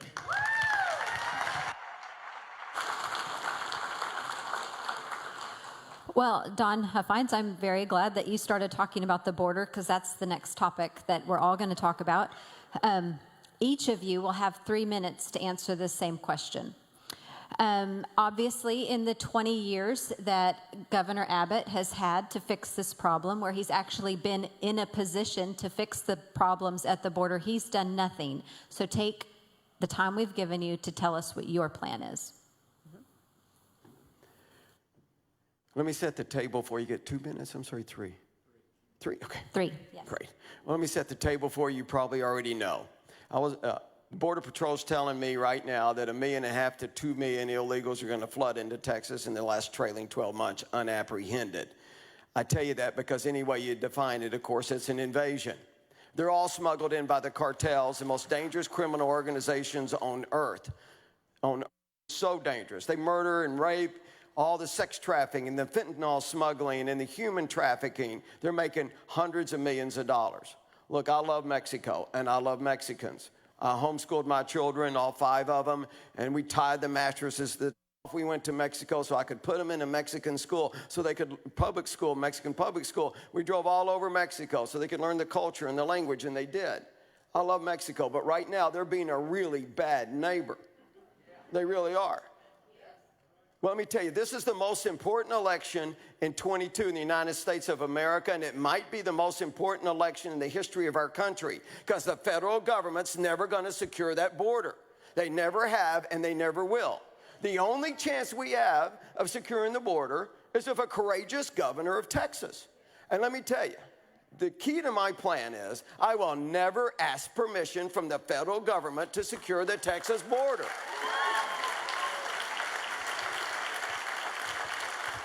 It's not necessary because Article 1, Section 10 of the U.S. Constitution, as the Colonel said, clearly gives the states the authority to repel an invasion. I'm engaging not only the Texas military, but all neighboring states' military that want to volunteer. Anyone gets across that river, we're immediately deporting them to the other side. We're not enforcing immigration law. We're stopping an invasion, and we're using everything necessary to do that. I'm finishing Trump's wall. It's been up on my website. We're building hundreds of miles of it. We're going to spend about $3.5 to $4 billion to do that. And we can get that done. Let me tell you the other thing. There's 25 bridges over that river. I'm stopping all inbound commercial traffic from Mexico. And this is to put the economic pressure on Mexico. This is strategic. 10,000 trucks a day come across Laredo. Let me tell you, they love making money. They're not getting one of those trucks into Texas until they take their side of the river back from the cartels. Every road that leads to those bridges you paid for. With your money, you maintain it. Those are all Texas roads. We can do anything we want to those roads. I am not worried about the litigation. I'm not worried about the federal government. I'm worried about Texas. I'm worried about saving Texas. This is a premeditated attack on Texas.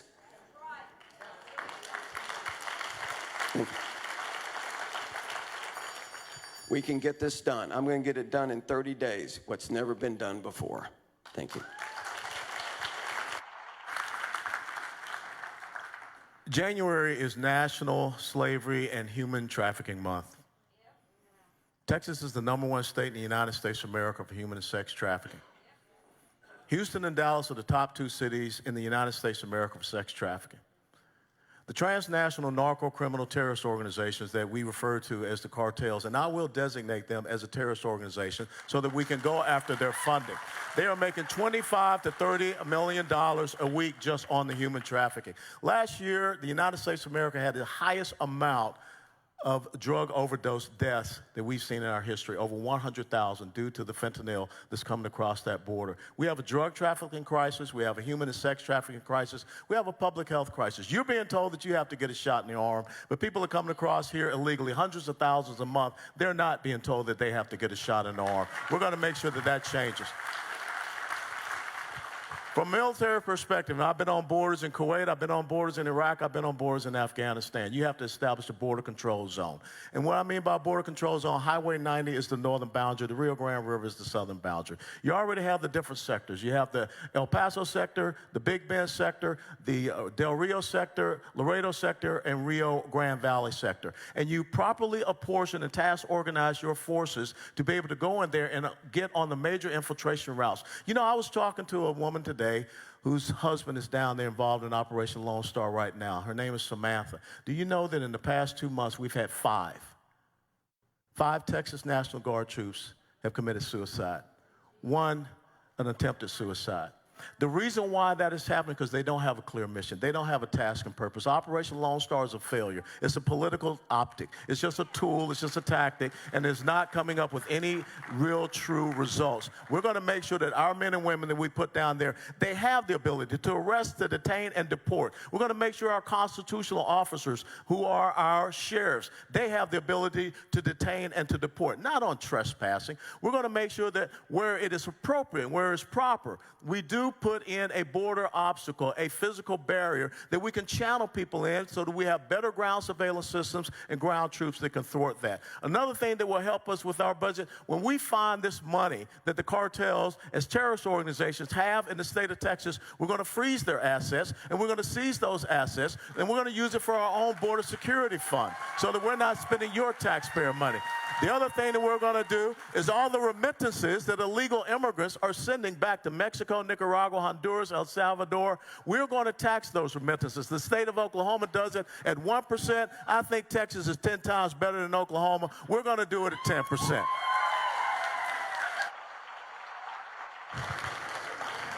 Well, Governor Abbott, how do you feel about that wall you're building?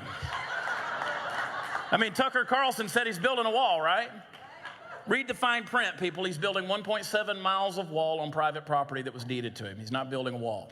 If you believe that, you're wrong, and you're wrong. We've got to detect. Let me start over. We've got to disincentivize the reason these illegals are coming to the state of Texas. The federal government is bringing them here. This is a targeted attack. We have the 8th largest, 9th largest economy in the world. We have the ability economically to put a lot of feet to the fire in Washington, D.C. We can hold out. That's one of the reasons I am an advocate for the Texit bill being on the ballot for you to vote on it. I do believe that we need to push back. The Biden administration wants Texas to fall. That's why when you turn on the television, you don't see the border in Arizona or New Mexico or California. It's just Texas. We've got to disincentivize the reason they're coming, the health care, the welfare, all these things we've mentioned. We've got to detect, we've got to deter, we've got to detain, we've got to deport. We can't be just sending people to a processing center where they get a slap on the wrist, a court date 2 years out that they're not going to show up for. And listen, it's not politically correct, but we've got to defend. And right now, we're not enforcing the laws that are on the books. I've seen the video of the National Guardsmen who are helping people out of the river into the state of Texas. We say no more to that. We allow them to do their job as law enforcement and to push back, fight back, and say, no, you're not coming into the state of Texas. We enforce the laws, but we allow these folks, whether it's National Guard, Texas State Guard, even militia, civilian militia, which we are allowed to do in the Texas state constitution to push back, as well as the human and material resources of our DPS. We do control the highways. We do control the bridges. We do need to charge a 12 to 14% transaction fee in the banks whenever illegals do business in Texas. We need to make sure that there is sanctions against Mexico. We're pushing back. They feel it economically. Listen to me, folks. If I was president of the United States, we would own the first 200 miles of Mexico because those narco-terrorists are here to kill you. I've seen enough videos of people being disemboweled with hunting knives and their heads cut off and used as soccer balls. That's what they're trying to bring into the state of Texas. And I know that's a complex problem. It's a human rights violation that's going on down there, but you can't solve a complex problem and still be politically correct. Right now, our law enforcement doesn't have the right to shoot back, and they're being fired on almost every morning. It's enough pussyfooting around, folks. I promise you, our founding fathers wouldn't put up with this one bit. This is our state, and it's up to us to defend it.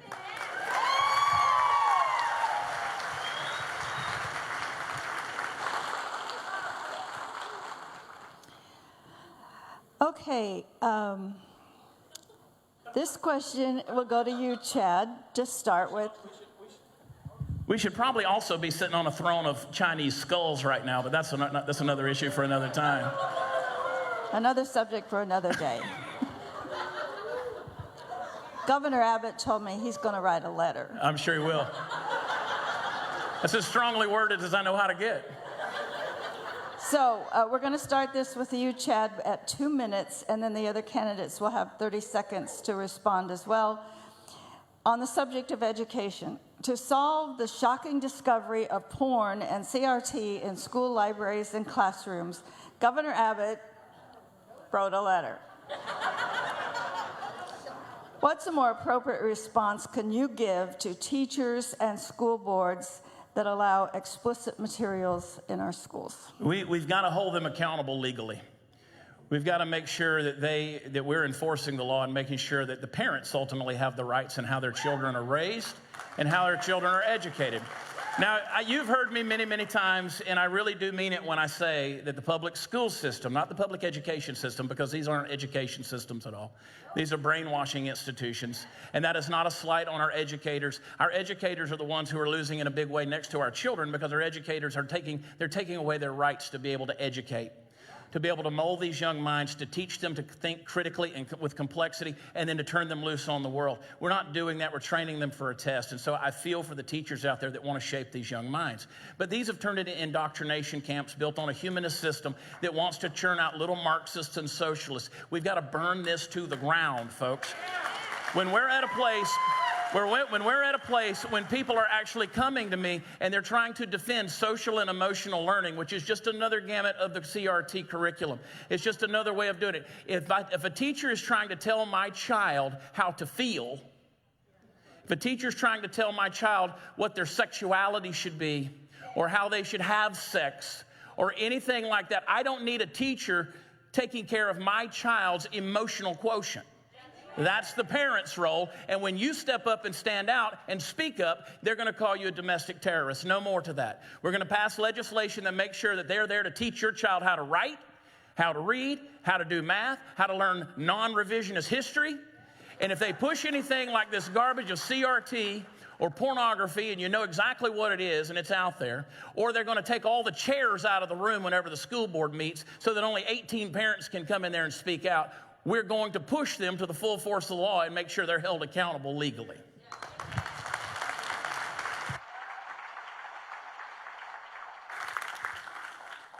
When you look at what had just happened in Round Rock Independent School District, we need to be investigating Round Rock Independent School District. 2 fathers got arrested in their homes at night because they spoke out at a school board meeting. When you are providing pornography to minors, there's only one resort.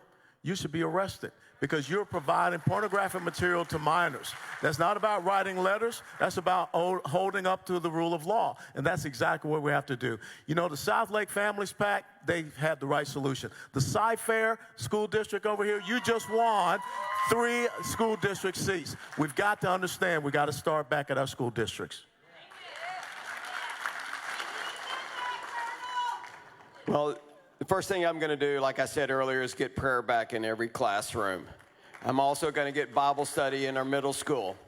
CRT is a Marxist philosophy. There's no one been a champion more in getting rid of that than me in my campaign. Department of Family and Protective Services, a 13,000 employee in the state of Texas, being run by Governor Abbott's friend that he recruited from Kansas, had an onboarding document, 29 pages, is total CRT crap. We got them to take that down. We got them to close the website down on transgender stuff. I'm a fighter against CRT. Okay, this question is very to the point, and we'll start with you. You'll have 2 minutes, Alan. How would you address the issue of local DAs, district attorneys, not prosecuting some crimes and letting murderers out on low-level bonds? 2 minutes for you, and then 30 seconds for each of you. Well, I will tell you, if you've been paying attention to what's been going on down here in Houston, Harris County, you had 155 people that were murdered because of judges that were releasing criminals and felons. If you look at the Texas State Constitution, the governor of the state of Texas can initiate impeachment actions against these judges at the state level that are releasing these people. You have to work with the Texas State House. So that's one of the things we're going to do. The other thing is that you've got to pay attention to your district attorney races. Back in 2018, George Soros went in major district attorney races here in the state of Texas, in Dallas County, in Travis County, in Bexar County, and right here in Harris County. So what I will tell you right now, who is it that's running for district attorney in Harris County? And that is without a doubt one of the most important elections because we have got to make sure that we're standing up for the rule of law. Furthermore, I will say this. I don't care if you're going to tell me that if you commit a crime at $750 or less, you're not going to prosecute that. We're going to go after that person. We're going to leverage the Attorney General's office against that district attorney because you're supposed to be upholding the law. You're supposed to be protecting the citizens in your jurisdiction. You're not supposed to be an ideological agenda, which is exactly what we see happening in many of these other places. Look what's going on with the district attorney in New York City, what's happening right here. So from the governor's office, you have got to be able to let these people know and put the fear of God into them that I'm coming to get you if you don't uphold the law in the state of Texas.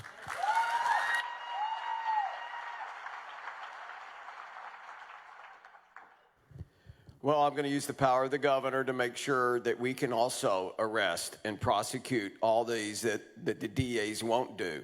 We can create a new court system, we can move venue out, and we can make it a state crime, and we can prosecute them. That's what I'm going to do on election fraud, government corruption, a new law enforcement agency I want to create that's going to have a lot of DPS in it and Texas Rangers, because you're never going to convict anyone in Harris County for cheating a Republican.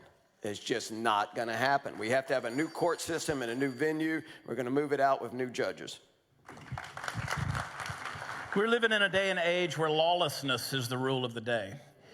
And we saw that. We've heard about it in Sunday school, that these days were coming, and here's where we are. We've got to get back to the rule of law. We've got to stop turning ideologies into policies. We've got to stop letting people's feelings overcome facts. We've got to stop justifying injustices. And it's going to take somebody who is going to stand up against these people who are abusing their power with a supreme sense of immorality in their doing so. We've got to stop this. We do it with the rule of law, but we have to enforce it, not just say it.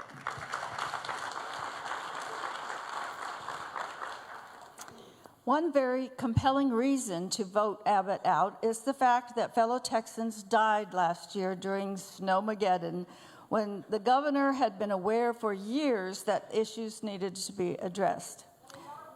Senator Huffines, what is your plan to strengthen and protect the Texas power grid from another massive failure? And does it include adding additional green and renewable sources of energy? You have 2 minutes, and then the others will have 30 seconds. Well, of course it doesn't. Well, look, Texas used to have the best grid system not only in the nation but in the world. It's an independent grid of the federal system. That's why it's ERCOT, not FERC. We worked for decades, really 100 years since electricity was invented, to make sure Texas had an independent grid. This was a priority of the state of Texas and the legislature for decades. And it was under Abbott's administration that he's ignored it completely. He wanted to be part of the cool club. He wanted to make the Democrats happy. So he went off on the green energy, and he talked all the legislators into doing the same thing. He got the Green Energy Award, 30 or 60 days before we had the big freeze. And we were within 4.5 minutes of the whole grid completely melting down. I guess somebody just forgot to tell him, when the wind's not blowing, we ain't got any electricity. I mean, really? This is a disaster. This is not just it's just not about cold weather. This is about cybersecurity. This is about EMP pulses. This is about our transformers going out, and where are we going to get those? Where are they stored? Where are they made? They're all made overseas. What's the supply chain? Where are you going to get all that back? Well, the simple thing is, if you got green energy, you have to put it back into the system when the wind's not blowing. You either have to buy the power, or you got to create the power, fossil fuels. Texas is the energy capital of the world. We got plenty of energy to generate electricity. This is a complete embarrassment, and this is all on Abbott. This is about leadership. That's what it's about. My campaign's about leadership and no excuses. You don't know what an excuse is? It's the skin of a lie. It is. And we're all tired of the lies. We're all tired of everybody passing the buck and not admitting it, not admitting when they're in empty promises. It's going to end in a Huffines administration. Last year, whenever the power grid went down and we were complaining about it on social media, a lot of people from around the country said, look at you poor Texans, you can't handle it when it gets a little cold outside. My response is, it wasn't that it was cold outside, it was cold inside. This was a failure on the part of this governor. This was a complete mismanagement. Listen, the legacy of Texas in terms of our energy production as a global power is legendary. People look to Texas. We produce 40% of the nation. Are we doing 30 seconds? Is that the deal? Well, I thought you said 3 minutes. Well, I bet y'all wish y'all knew what I was going to say.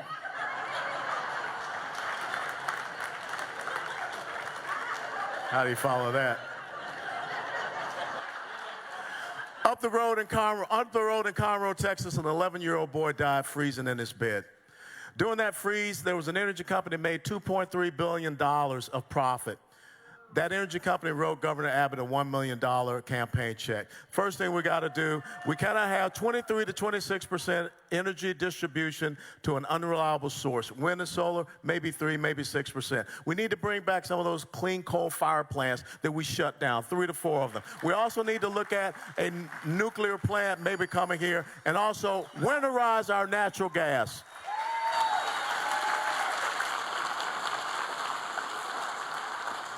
Okay, Chad, 2 minutes on this one. Okay. 2 minutes on this one. All of us know hard workers who have lost jobs and pensions due to vaccine mandates. Governor Abbott's executive order against this is worthless and being ignored. How do we help Texans keep their jobs and continue to support their families amid the COVID craze? You'll have 2 minutes, and then the other gentleman will have 30 seconds. Yeah, first of all, I want to thank Colonel West for finishing my statement. Yeah, I know. You'll make me do push-ups or something. Listen, I passed a billboard on the way down here that had medical professionals on it, said not all heroes wear capes. But apparently not all heroes in the state of Texas get to keep their job anymore either. Everybody's got the Omicron. You got it, I got it, God's got it, your dog's got it. Everybody's got the Omicron at this point. Just look at your neighbor, kiss each other, let's get it over with. Herd immunity, let's just do this thing. Right now, they've fired all the medical professionals in the boost, right?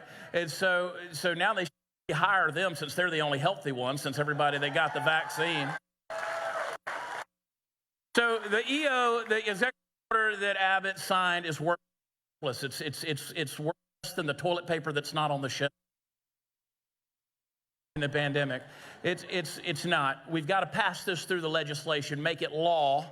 We're absolutely, under terms of employment in the state of Texas, you cannot medically rape somebody and force them to have a medical procedure in order to keep a job. That has got to be law in Texas, and we do not listen to the federal government or the Biden mandates that have no ability to enforce those whatsoever.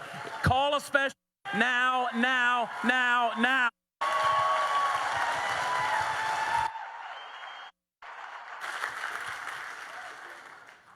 How did we get to this point?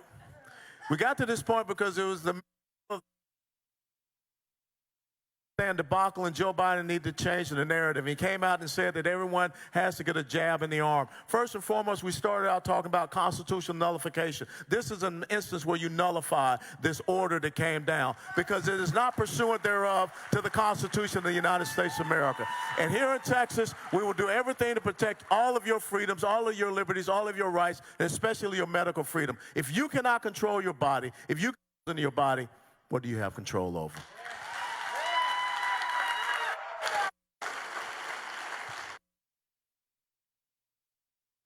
I'm against, of course, the vaccine mandate. I've never taken the vaccine. I never will. But if you want to take it, it's your medical liberty.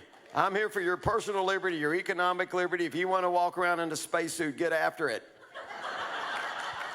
But you're never going to be forced in the state of Texas under a Huffines administration to take a vaccine or wear a mask for any reason. I will never issue an executive order that I don't know how I'm going to follow up and make it the law.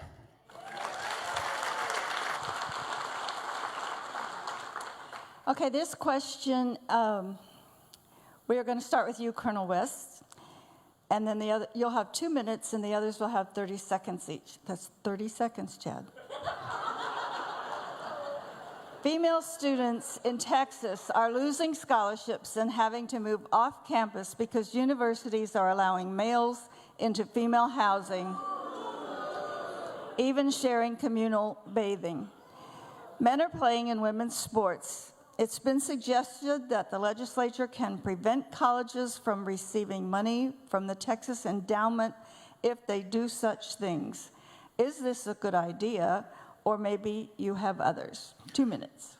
You know, I went to the University of Tennessee, and I remember Pat Summitt. I remember that women's college basketball team there and how dominant they were and how we fought so hard to make sure that when I was growing up in high school, women's basketball was half court, 3 on one side, 3 on the other side. And now we're talking about the complete erosion of women's college athletics. Look at what is going on up there at the University of Pennsylvania, where some so-called young man that thinks he's a girl is now swimming against women. Or in track meets and things of this nature. We need to have people that have the courage and conviction to stand up and say, we are not going to see women's athletics be destroyed, be it in elementary school, middle school, high school, or colleges and universities. I'm willing to stand up and go toe-to-toe with the National Collegiate Athletic Association because we've got to stop allowing these woke corporate fascist oligarchs to believe that they can push us around in our states and push our agenda against us. So yes, we're going to stand up and make sure through the legislative process that we protect all women's sports. We're not just going to stop it at high school because we're afraid of the NCAA, because they say that they're not going to come down here and have a bowl game. You think anywhere in Sam Hill they're going to take the Cotton Bowl and take it someplace else? That is never going to happen. Do you think that nobody wants to come down here and have a college bowl game or any type of bowl game like you just had the Texas Bowl? Texas is a destination. Texas is a great place to be. But we need to stand up for what is right and what is true, and we must protect our daughters and our granddaughters and their future to be athletes.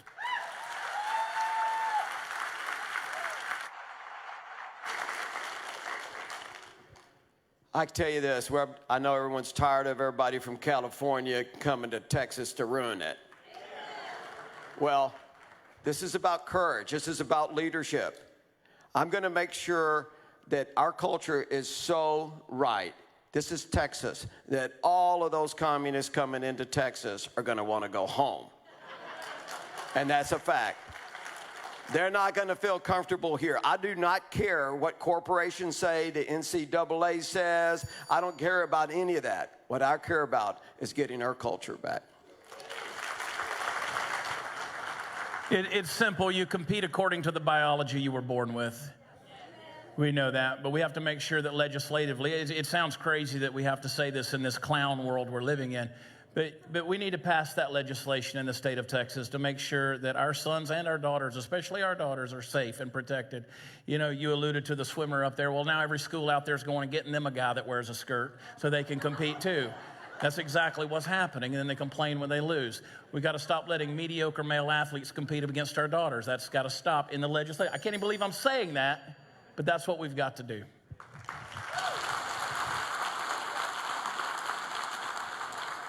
This question falls kind of along the same lines, and we'll start with Dawn. You'll have 2 minutes, and you rest will have 30 seconds. Okay, so one consequence of the woke campuses and workplaces is a restriction on free speech and conscience. For example, we are seeing corporations mandate diversity training and the use of unnatural pronouns amongst coworkers. Conservatives who speak up in defense of traditional values are being targeted and getting fired for something as simple as posting a meme outside of the workplace. This equates to harassment and a hostile workplace for conservatives and people of faith, and we do not believe it falls under being a right-to-work state. Don Huffines, how can this be stopped? Well, I'm working hard to stop it. As I mentioned earlier, it was my campaign that discovered the fact that Department of Family and Protective Services was having transgender ideology on their website. And they were talking about all types of gender. And you are paying for this. Brainwashing the foster kids. And they had a suicide hotline for them, buying into their mental illness that they could be something they're not.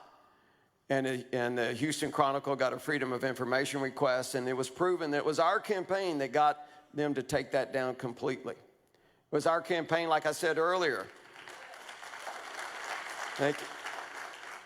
They got them also to take down the CRT training on boarding document. Look, our culture is under attack. It is. And we're really out of time on this issue. Where's the foundation? Where is it? These kids are going to our schools. And when they're coming out of there, not only uneducated, but coming out of there with no morals. No morals at all. And you wonder why our country's falling apart? If you're an atheist or you're agnostic, and that's what they all are in modernity, I mean, that's a religion. Those are religions. What about Judeo-Christian beliefs of who we are as Texans and as Americans? We've got to get that back. We've got to put it back in the government schools. And that's what I propose to do. I'm in charge. The governor's in charge of the education agency. The governor of Texas can get this done. It's not that hard. We just got to have courage. We got to fight. And I tell you this, if you're looking for somebody to sing Kumbaya with the Democrats and try to work with them, you need to vote for somebody else.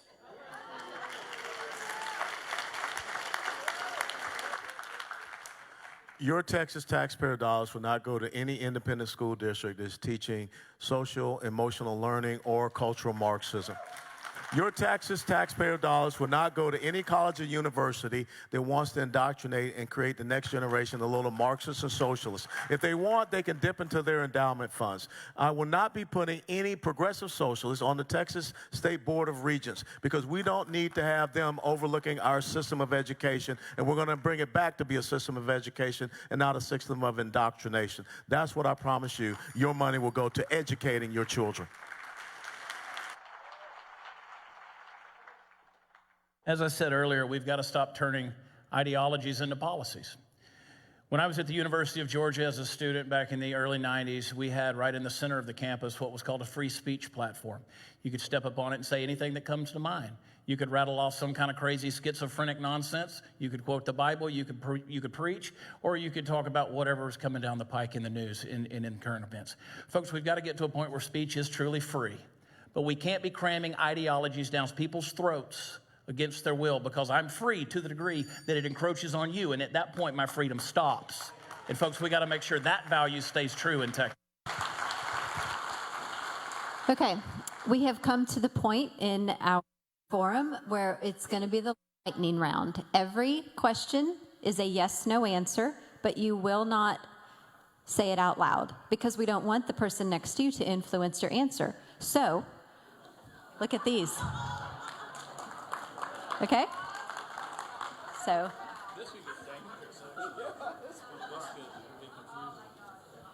green means, and red means. Okay, these are yes/no questions. Make sure you understand what side you're holding up, okay? Okay, Fran is actually going to ask all of these questions. Oh. Okay. Okay, that's news to Fran. Yeah. Number one, will you actively push the GOP priorities as defined in the state GOP convention by the delegates? Do you support outlawing the mutilation of minors via sex changes? Thank you. Will you reverse the third gender option on Texas birth certificates? Will you go one step further and ban the social transition of minors, such as name and identity changes at school? Will you add an extra tax on money transfers going to Latin and South America? Are you willing to have state law enforcement arrest federal agents for violating the Constitution? These questions are too easy. Will you commit to designating the cartels as domestic terrorists? Will you pursue E-Verify programs in Texas? Will you utilize the Texas National Guard to secure the border?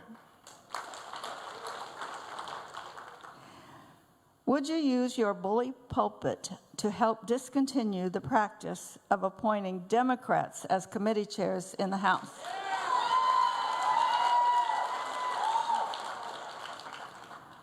Remove a legislative representative from office for fleeing the state during a legislative session?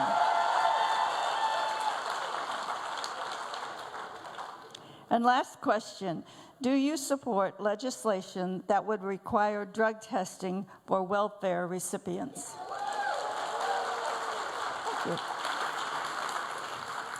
Those may seem like they were easy questions, but they're all on record. So whichever gentleman becomes governor, we expect action, right? Okay. This truly is the last question for the night. You will each have 2 minutes to answer this question, and we'll just go right down the line. So we're going to end the evening on a positive note. We would like to hear from each of you, what is your favorite verse in the Bible, and then take 2 minutes to include that verse in your closing statement. I don't care who goes first. Whoever stands up first gets to go first.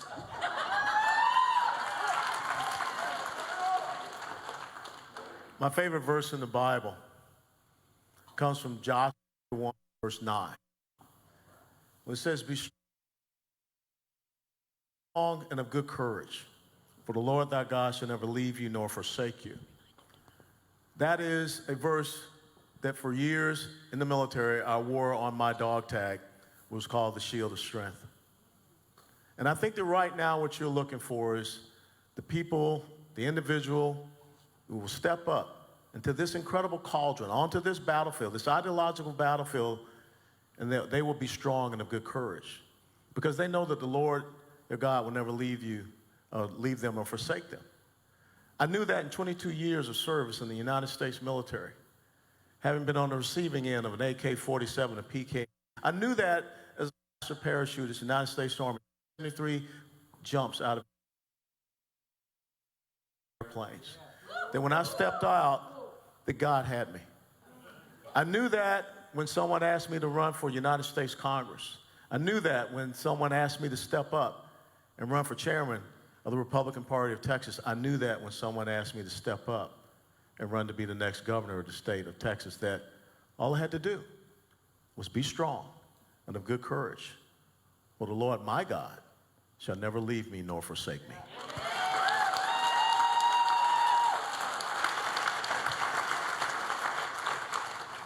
The first few words of the book of John, the Gospel of John, says, "In the beginning was the Word, and the Word was with God, and the Word was God. All things were made through him. Without him, nothing was made that was made." When you say in the beginning was the Word is the standard. I actually have those words tattooed on my language. The Koine says, "En arche ein hologos." In the was the Word. The Word is not potential.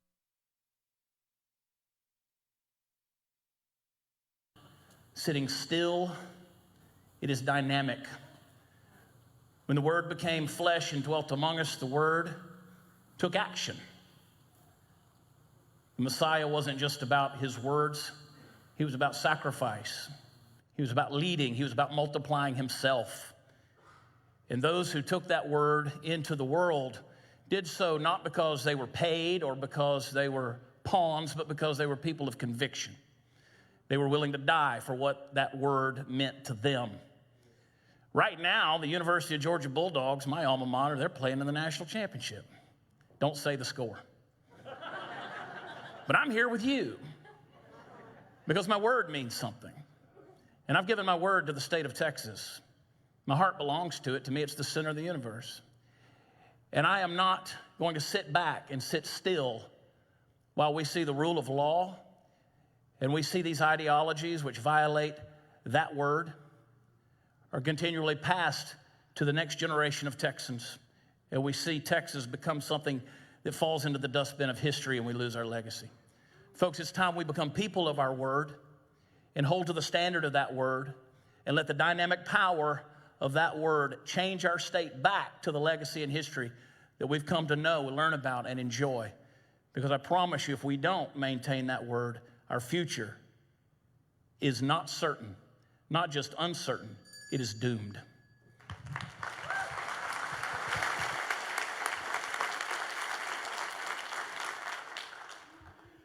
Psalms 117, 26. Blessed is he who comes in the name of the Lord. I think that says it all for me, and I think it says it all for a lot of Christians. I had that sign up by my Senate office. I have that in my campaign office. It's big. The Lord is with us when we're with him. And that's a fact.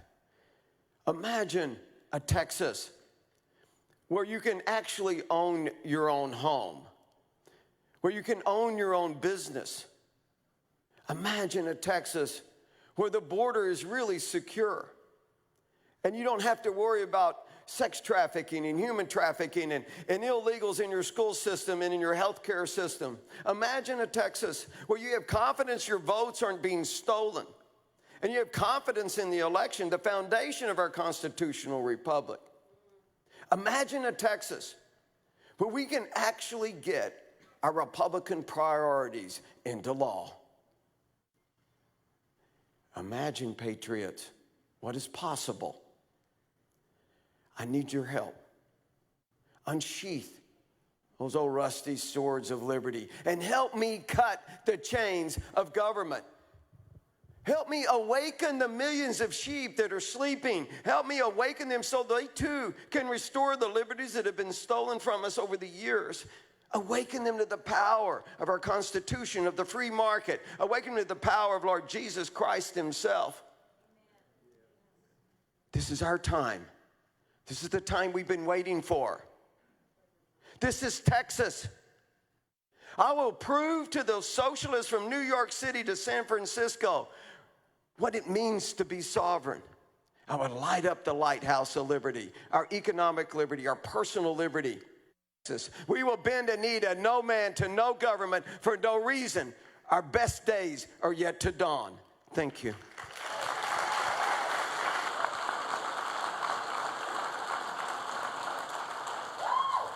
Okay, we are almost done, but not quite, and we're only 10 minutes over time, so we're doing well. We're doing a straw poll, so now it's your time to vote. You have a QR code on the handouts that were given to you, and it's also on the screens, as well as a link if you don't do QR codes like I don't. Also, you should have received at about 7:50 an email that has the QR codes and the link so that you can go and vote. And we will publish the results of that vote, what, tomorrow, Julie? Well, okay, maybe the next day. We're traveling tomorrow. So please vote. It's easy. You only get to do it once, so there's no cheating involved there. It is restricted, and we'll let you know. I would like to take one last chance to thank everybody that was involved in making this event tonight. The church and their staff, our very fine AV people who did an absolute fabulous job, our security folks who came and helped us out, and of course, all three candidates. Let's give them all a great big hand. Thank you. Good night, and don't forget to go vote. Thank you. Thank you, Fran. Thank you very much. Thank you. All right, so that's going to wrap up tonight. Thank you, guys. Our next meeting is the second Monday in February. It happens to be Valentine's Day, which it also happens to be the first day of early voting, so it's a big day. So come join us in February. Thank you all, and drive safely.